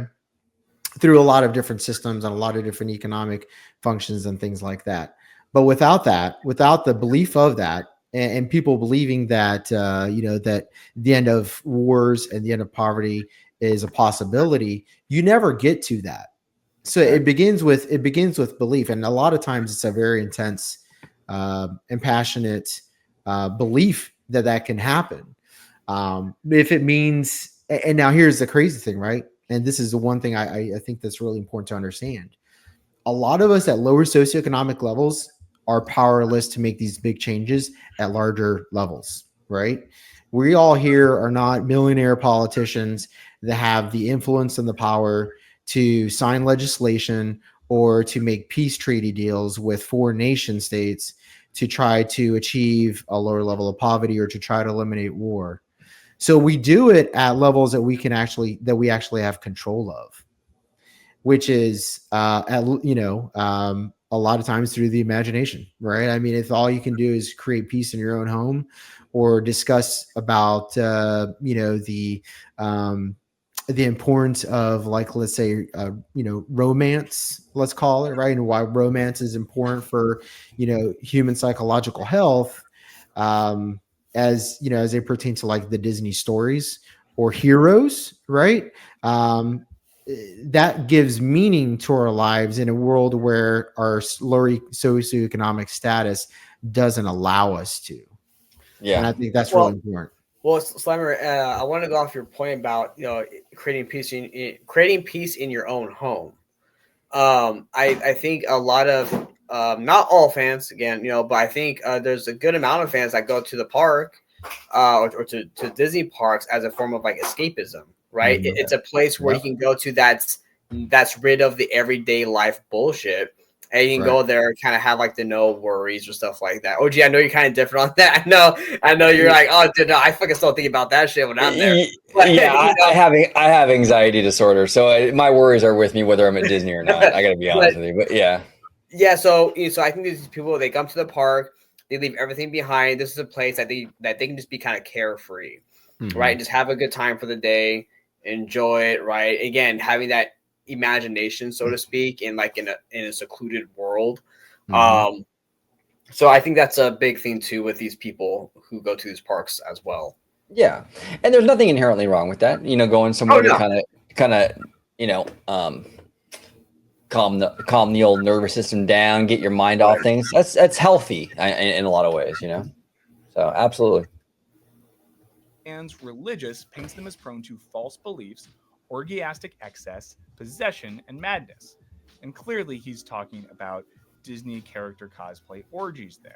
I would like to see it. Labeling fans George is as like, religious those are fanatics terrible. can Where's also the be address? Yeah, right. Exactly. The obsessive devotees who look at Captain Kirk as a literal deity and pray to Obi-Wan Kenobi for wisdom. These scholars tried to distance fan culture from religion and define fans as rational, autonomous media consumers and critics. As Jenkins puts it, as a religion, you bring back in this notion of literal belief, and it implies that fans are unable to separate fiction from reality, or that they supposedly act on the text as if it were literally true. However, this, according to many religious scholars, is a problematic view of religion. For one, it paints religious people as childish, irrational, and disconnected from the real world. It asserts that they don't question their text and take them as absolute truth. What's more, it maps Western conceptions of religion, specifically Christianity, onto hugely diverse cultural traditions that may bear little to no resemblance to it. Not all religious movements require literal beliefs in the supernatural or deities. Not all religions make grand truth claims, or posit a metaphysical realm, or even have a cohesive set of traditions. Scholars Carol M. Cusack and Venetia Laura Delano Robertson explain, religion is today studied as not exclusively a tradition-based or faith-based practice,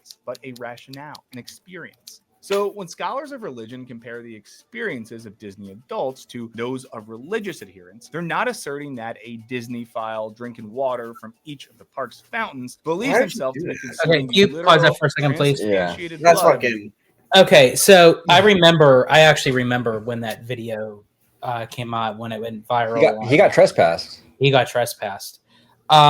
Here's the thing, and this is where with people who don't know the community, and it's the lack of knowledge or sheer ignorance when you kind of combine everything into one. It's like, well, look at this and look at that. And it's like, oh, well, that's all under the same umbrella. No, it's not. This particular person that was drinking water from the fountains from the pools, from the attractions.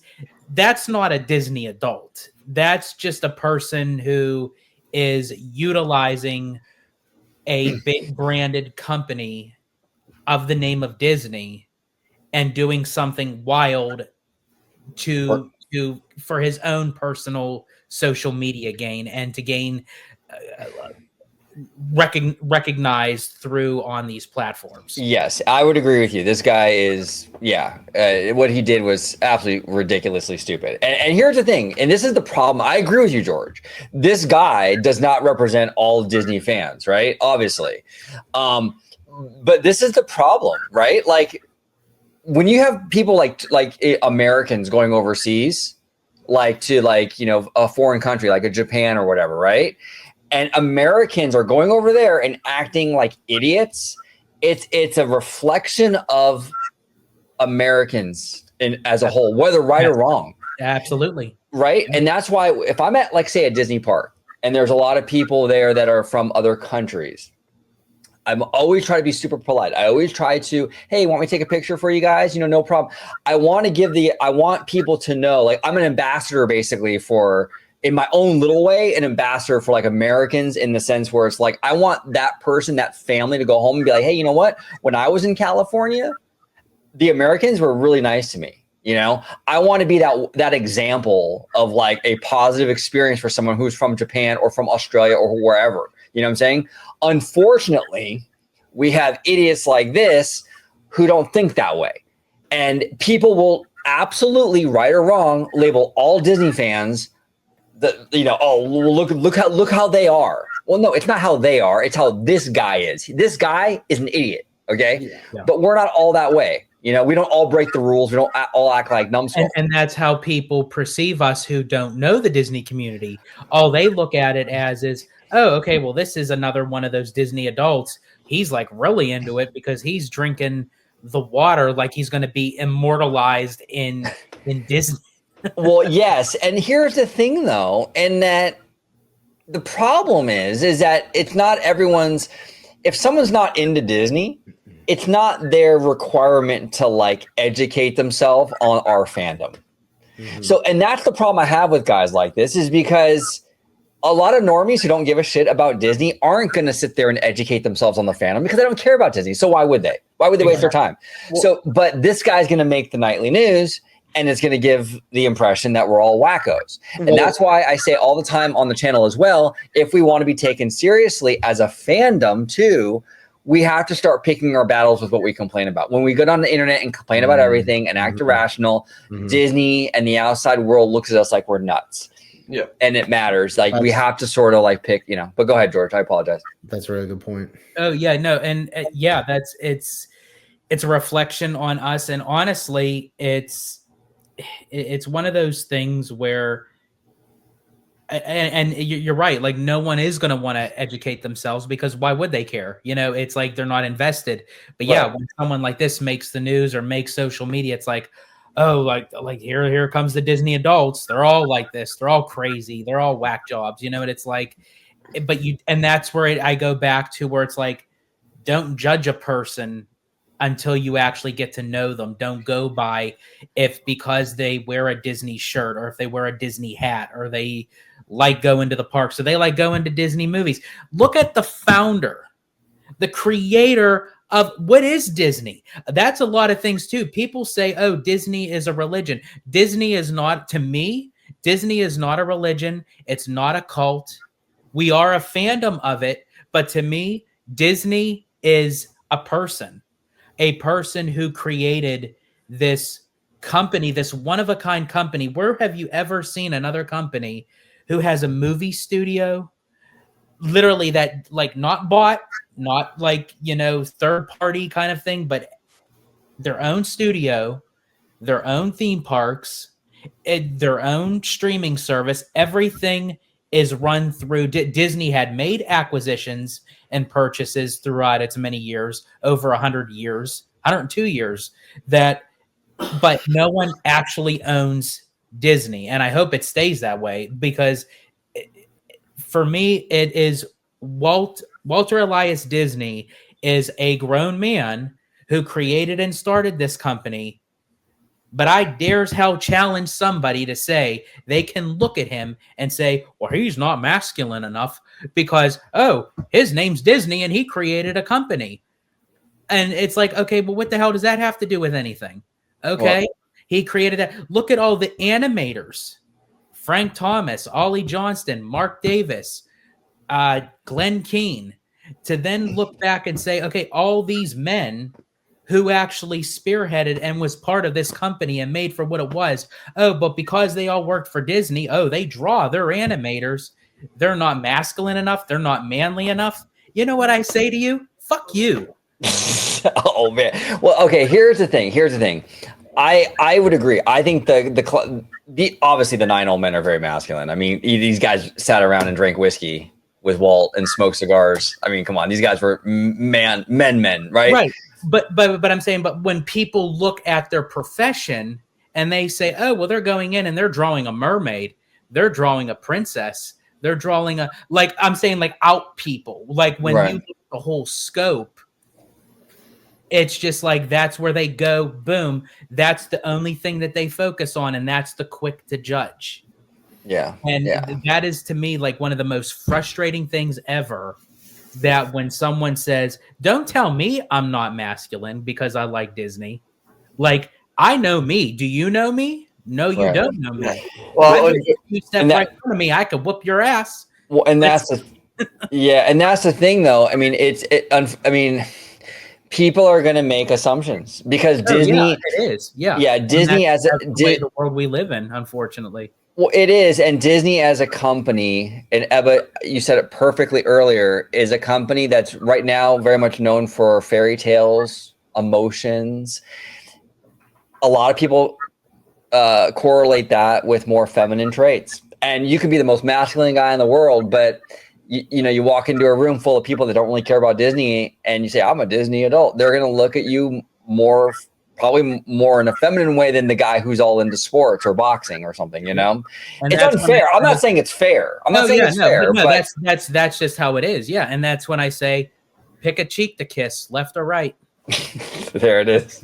Lord and Savior, Donald Duck. Nor do they mean that someone brought to tears by a fireworks display truly believes themselves to be witnessing fairy magic. Instead, they see Disney lovers as participating in a secularized version of religious fervor, in which they encounter a deeply personal and experiential connection to something bigger than themselves. So clearly, there's been some scholarly disagreement. Some justify viewing fandom's embrace of culture as a kind of replacement for religion. Others think that fans are doing something very different. So with scholars disagreeing on the question of whether or not Disney can properly be considered a religion, we think the best way to get to the bottom of this question is to step back and reconsider the question, what makes a religion anyway? And then we can see how much overlap there is between organized religion as it's commonly practiced and the habits and practices of the Disney adult community.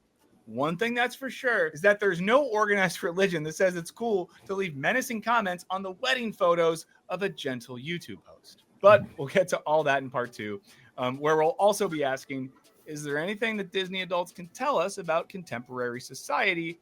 Other than that, the most important thing you can do when planning a wedding is keep your guest well fed and with fresh drinks in hand. So check back later this week to watch us try and answer all those questions once and for all, assuming, of course, that a gang of irate Disney adults don't kidnap me first. So now here's the thing. I want to say that, I'm a huge Disney fan. Obviously, my channel is all dedicated to Disney by and large, right?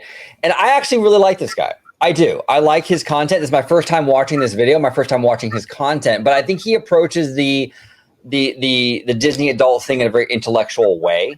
We don't have to agree with him on everything. Okay. That's not what, necessarily, that's not what life is about, but I like the approach. He seems willing to kind of hear it out and look at it from a intellectual standpoint. And I'm all for that.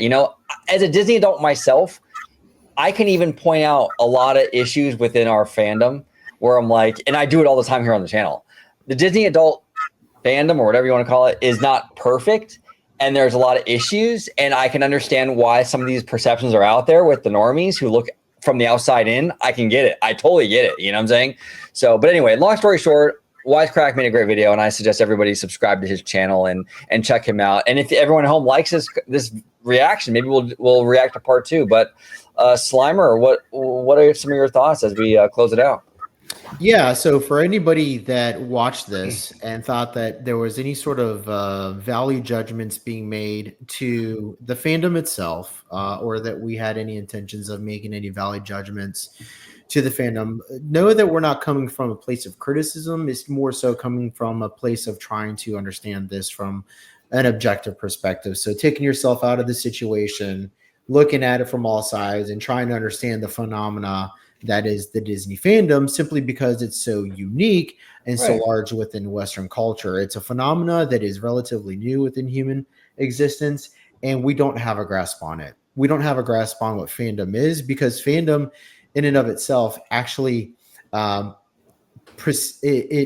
it falls after religion, which has dominated how humans have collectively interpreted the world for the longest time. And now there's this new social phenomena happening, through fandoms and media and how we tell stories, that is completely different. And it's almost like synthesizing religion. It's a very like post-religious in a sense, but also very secular. And that's what they were getting to at the very end of the video. It's like a secularized religion. And a lot of that is due to the fact that we question everything now in 20th century and 21st century society.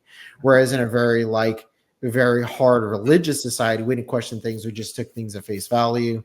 And, what it says is what the way it is.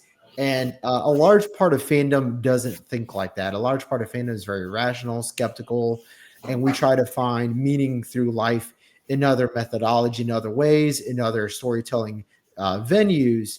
And, the fact that we do it on such an individualized level, I think is really interesting. And it really speaks to how each one of us and every one of us, even the 4 of us here, we do Disney different, right? That's a common phrase in Disney. How do you do Disney? We all do it very differently here. Yeah. And what it means to us is completely different from one person to the other. Yeah, like I said earlier on in this conversation, I'm the kind of guy, if I'm getting to know someone new, I'm going to ease my way in. I'm not going to jump into the Disney adult pool head first. Hey, yeah, I like theme parks. They're cool. I like this, that, the other. George is the totally opposite. I push all 7 inches in. See, there he goes. So everyone handles their Disney adult thing differently. George and I think by and large, there's no way to really quantify it, right? But we love the company on equal terms. We both care about Disney immensely, but we approach it in different ways, and socially, right? We approach it in different ways. That fulfills our needs individually. Exactly. Right. That's exactly it. Everyone's different. You know what I'm saying? About Slimer, they approach it in their way, and so it's kind of interesting. So yeah, it's a great conversation. I really like what this gentleman did with the content. Maybe we'll do part 2 if people really like this one. We'll see. But Mr. Webba, what say you, brother? I'm really curious as to what Disney cast members, especially who are characters, think of Disney adults. That's interesting. Mm-hmm. Yeah, that's interesting.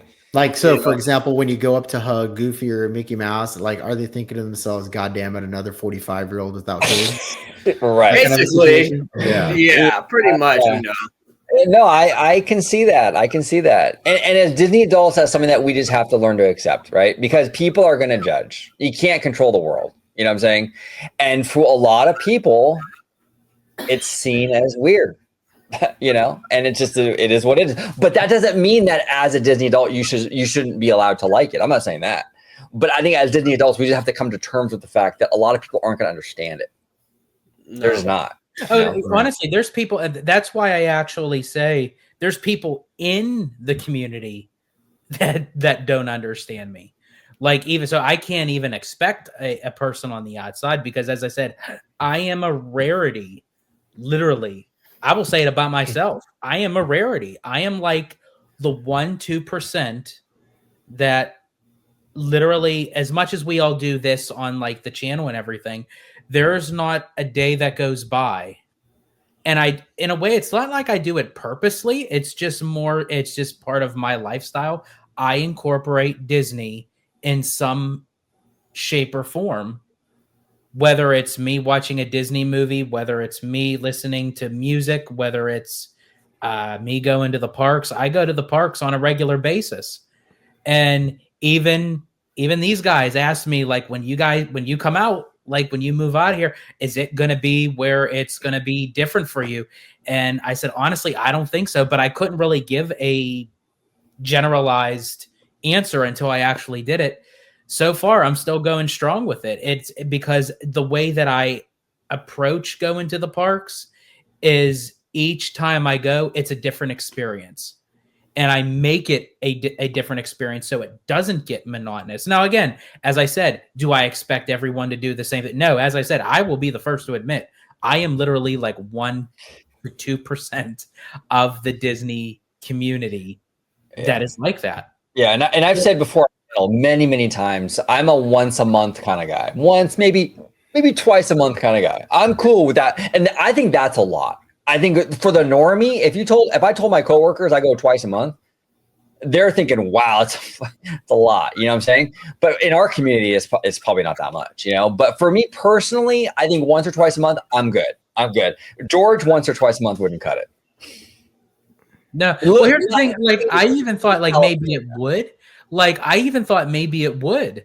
Like, to say, wow, I could actually go once or twice a month. But it's like, no, the fact that I have it like almost right in my backyard, that I could just kind of, well, I mean, minus the reservation system, but the fact that I can go whenever I want and just have a kind of a day where anything, I kind of like leave it as a blank canvas. It's like when I arrive there at the gates, it's like however the day takes me, that's how it goes. I think one of the biggest mistakes that Disney fans make is when they go there for the serotonin release. Yeah. You know what I mean? That's like when you go there for like emotional regulation, or because you lack emotional regulation and you go there to get that, you know, like to get that, to try to live that experience over and over and over again emotionally. I think the problem is that that nostalgia is very deceptive, right? Like you might have a lot of good memories about your Disney trips as kids, and that's fine and all good, but memories are also full of holes and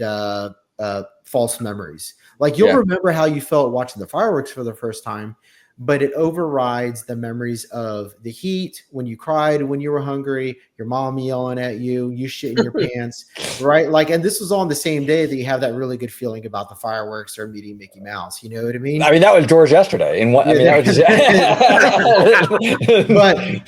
but because nostalgia is deceptive, a lot of people have false memories about Disney World. And that also explains why a lot of people who are only focused on, like, let's say how the parks were, for example. Yeah. I think a lot of them are really lying to themselves because, again, they have a lot of those incomplete or false memories based off of nostalgia. And so, like, their brains are picking all the good things, taking all the bad experiences and feelings, throwing it in the trash and saying, hey, just remember the good stuff, right?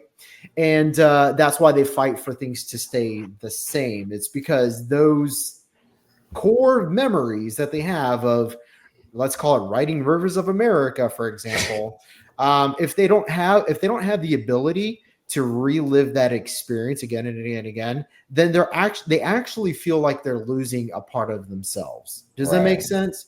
Yeah, and it actually does. I'm not a psychologist, but I feel like this is. No, it actually does. And that even kind of connects to, like, if a person wants to take their family to Disney, whether it's Disney World, Disneyland, and a woman wants to take her husband and 2 kids, where in her mind she's surmising that Disney magic moment, oh, my girls are going to dress up in the Bibbidi Bobbidi Boutique and to get the picture with the princesses. Me and my husband can have a romantic dinner watching the fireworks up atop a California grill. But in reality, when she goes, it's like the kids are screaming and crying, having a meltdown. The husband's getting moody because it's too hot. And then she's like, oh my gosh, like, okay, we're all here together. We're at Disney. Disney's a great place, but this is not how I pictured it. It's almost like they already have the assumption of how the trip is going to go. Right. And they're leaving to go to that trip with that mindset that it's going to be the best vacation ever. And I'm telling you right now, folks, if you have kids and you go to Disney, I'm telling you, it's not going to be that magic moment that you see like on the Disney promos and commercials. No. I'm sorry. No, life is the reality sets in, and your kid's gonna have a tantrum. Something's gonna happen, you know. So yeah, and Slimer, to your point, that when you're constantly chasing the same feeling that you had when you remember as a kid or whatever, and the more you go trying to get that feeling, the further away that gets from you. Yeah. You know. And 100%. That's honestly, that's what works. Like every time I go to a Disney park, I don't give a shit how I felt when I was a kid. Like I'm here, like now I'm here today, and it's like, and I think honestly, but if I had that mentality, it probably would. Like if I was going in there saying, "Oh, this is how I felt when I was 9 years old. Oh, the first time that I rode Big Thunder for the first time." It's like it's like hold on to it as a memory. It's called a memory. Yes. Right. But don't live in the past. That's a problem a lot of fans have. They live in the past. When we went to the park yesterday, shout out to TC.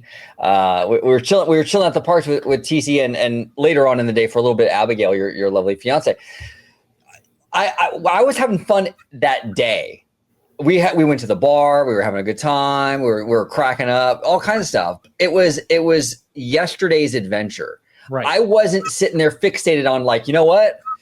Back in 1997, I sat right there, yada, yada, yada. It's not about 1997 right now. It's about the four of us together at the park having an experience. In that moment. Or just to say, the next time we go to the park and you have the mentality to say, oh man, that day was so perfect. I want to do it exactly how it was. It'll never be. It'll never be. And if you try to do it, it'll be like the worst thing you could possibly ever do. Well, watch for an example, fandom, for those watching out here, think of some shows you liked as a kid, you know, Smurfs, He-Man, whatever it is, and watch those same shows now. They're not going to hit the same way, yo. They don't. They're just not. It's you know that it's not going to be the same dopamine hit as it was when you first watched it when you were 7 years old. It's just not going to happen. So you got to live in the present. You can't live in the past. A lot of fans do live in the past, unfortunately, which is really weird in the Disney fandom, though. Because Walt was not a living in the past kind of guy. He liked the past. He respected the past, but he was very much a forward thinker and he wasn't scared of change. But I feel like the fandom is not like that. Well, I think that's when you're dealing with just the human behavior and complexity as a whole. Humans don't like change in general, and people love the memories and experiences that they had when they were younger. Because when you're a child growing up, you're kind of like Play-Doh, like your experiences and whatnot, it morph you to who you are later in life. So as Disney is a multi-generational company with this phenomenon where the parents were kids, they went, now they're bringing their 5 kids and then now bringing their 5 kids. So it's a repeating cycle, and I think that's what you're seeing through all these people. Yeah, because here it's a rite of passage, and it's a rite of passage in a lot of other countries as well, because we export, American, I don't want to say American imperialism, but we export Americana, right? And Walt Disney is a very Americana brand. I mean, right from the core. One of the things that I really found interesting was one of the Frankfurt School guys talked about how Disney animation was a cross between the political and the cultural. And that was very true during World War II, because we used to use Disney animation, right? Walt Disney animators were hired to do animation for the war effort against the Nazis. And there was a point where they intersected perfectly, and so like it's bizarre, right? But it's part of Disney history. And I'm not trying to get down the Disney history rabbit hole, but yeah, that was a really good point, Michael. I think that the complex nature of being a fan, it always changes. I think where we're going to be at now with Disney fandom or like let's call it being a Disney adult is going to be totally different 10 to 15 years from now. Yeah, even right now, like you can feel a cultural shift this year that we didn't feel last year. And I think that's going to dictate a lot of where Disney and Universal and other parks are going to be going in the next 5 years. if the culture maintains this current course. Well, and it's interesting too. And you brought this up, Slimer. I think it was off camera though. I forgot where you said it, but it was a great point, a great observation where you said we have Disney adults, but we don't have Universal adults. And the implication there is that Disney's for kids. So it's you have to explain that these fans are adults of a kid's product, of kids brand, right? But Universal doesn't have that stigmatism. Like Universal doesn't have that sort of perception as being just for kids, obviously, because you're just a Universal fan. There is no Universal adult. That's a really good point. And I was actually talking on the phone with George earlier, and George asked me, he's like, do you think Universal is within reach of taking over for Disney in Florida?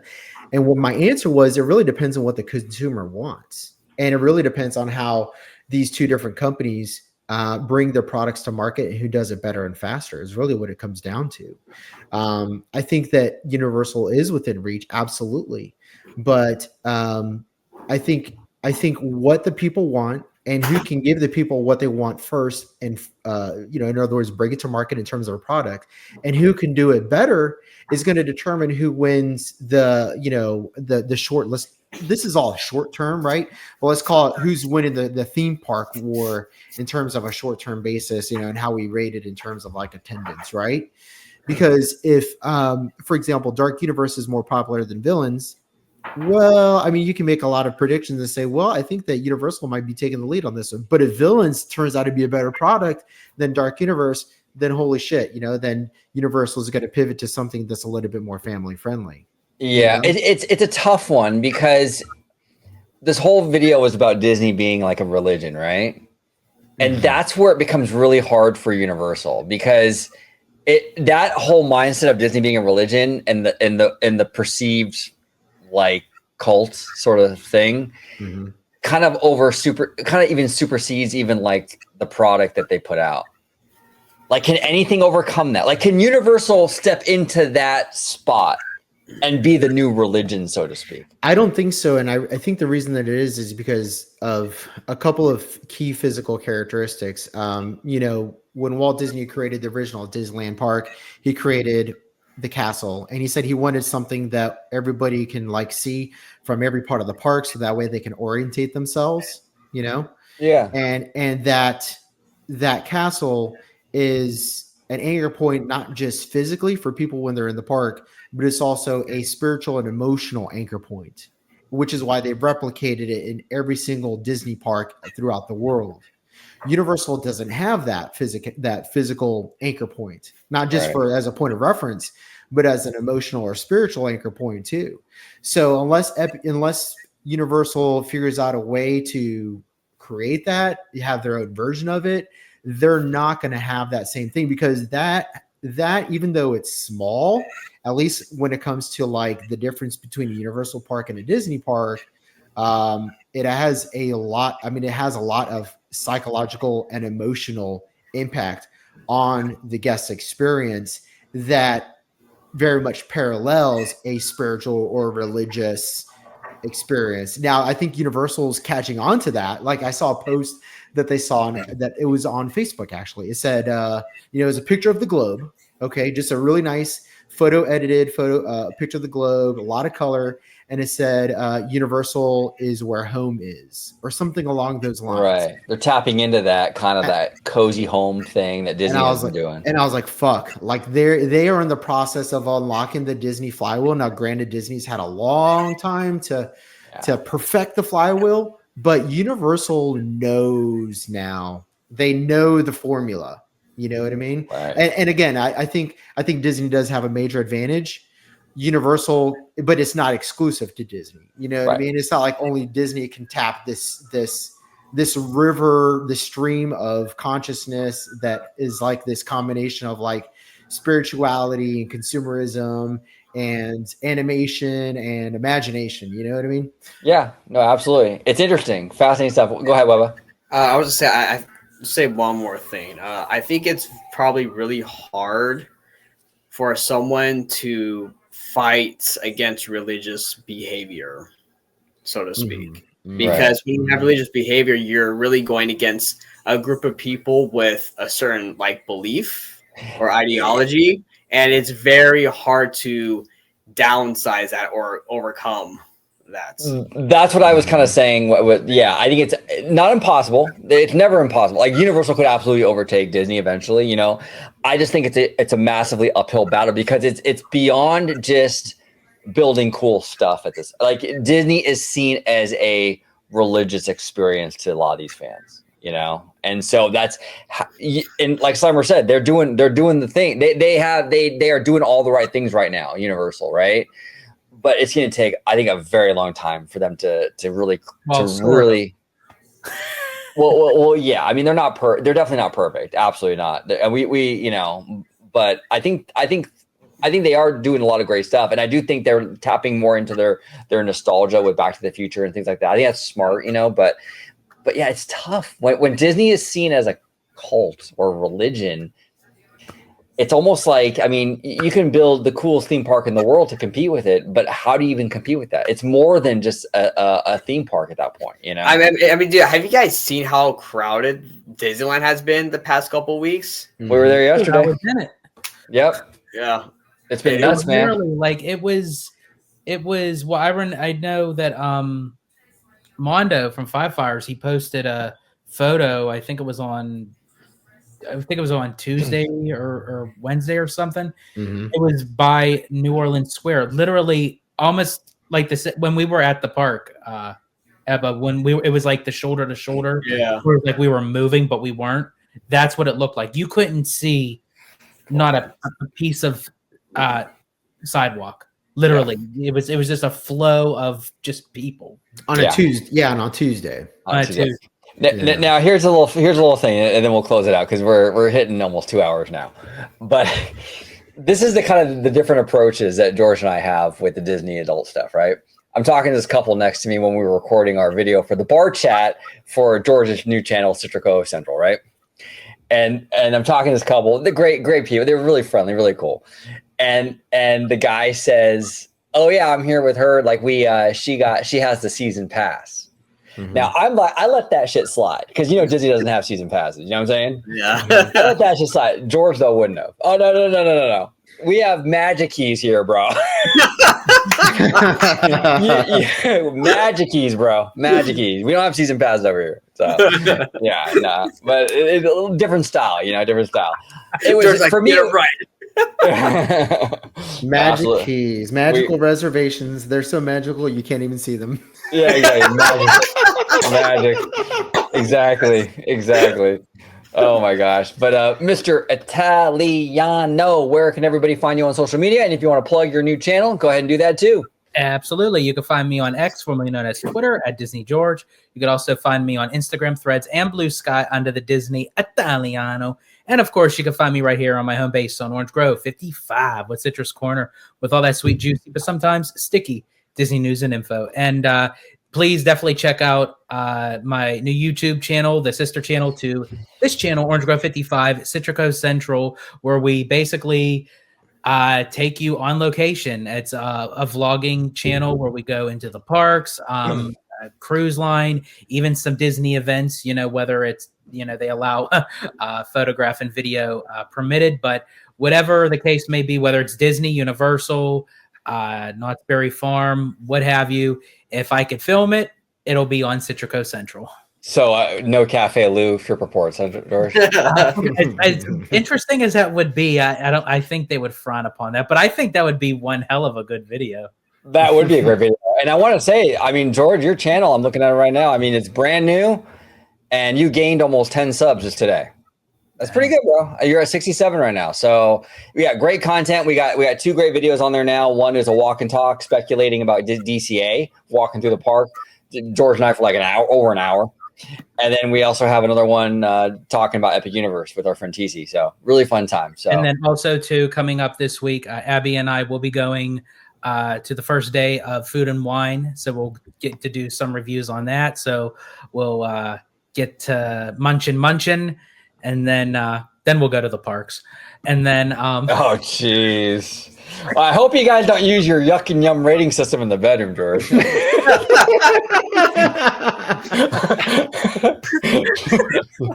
I give that 3 yums. I can see George. Fuck, that was 4 yums for me, Abby. Man, Oh, I'll tell you, Orange Grove 55 gives you the kind of jokes that just make you want to toe tap. You know what I mean? You know what I'm saying? I'm here all night. Make sure you tip your waitress. Absolutely. hey, Slimer, don't mention toes, bro, because this guy's gonna get excited. Oh, that's true. Oh yeah. A little sucky on the toes. Fantastic. Mr. Weather, where can we find you and your toes on social media, sir? Yes, well, you can find me and my toes on here on Orange Grove 55. You can find me on Twitter, Mr. Webber at Websinger760. You can also find me on Threads and Instagram at Cobweb91. There he is. Hey, bro, really quick, hold your foot up again. Yeah, buddy. There he is. And Webba has some great content here on the channel. He's got his long form stuff, Webba Vision, and his short form web shots. And I don't know if we're ready to announce the other thing. We'll wait on that, right? Yeah. Okay. Although I guess we could say, OG, that there's 2 more series that we are creating for Orange Grove 55. Yeah. Webba is legitimately a creative genius.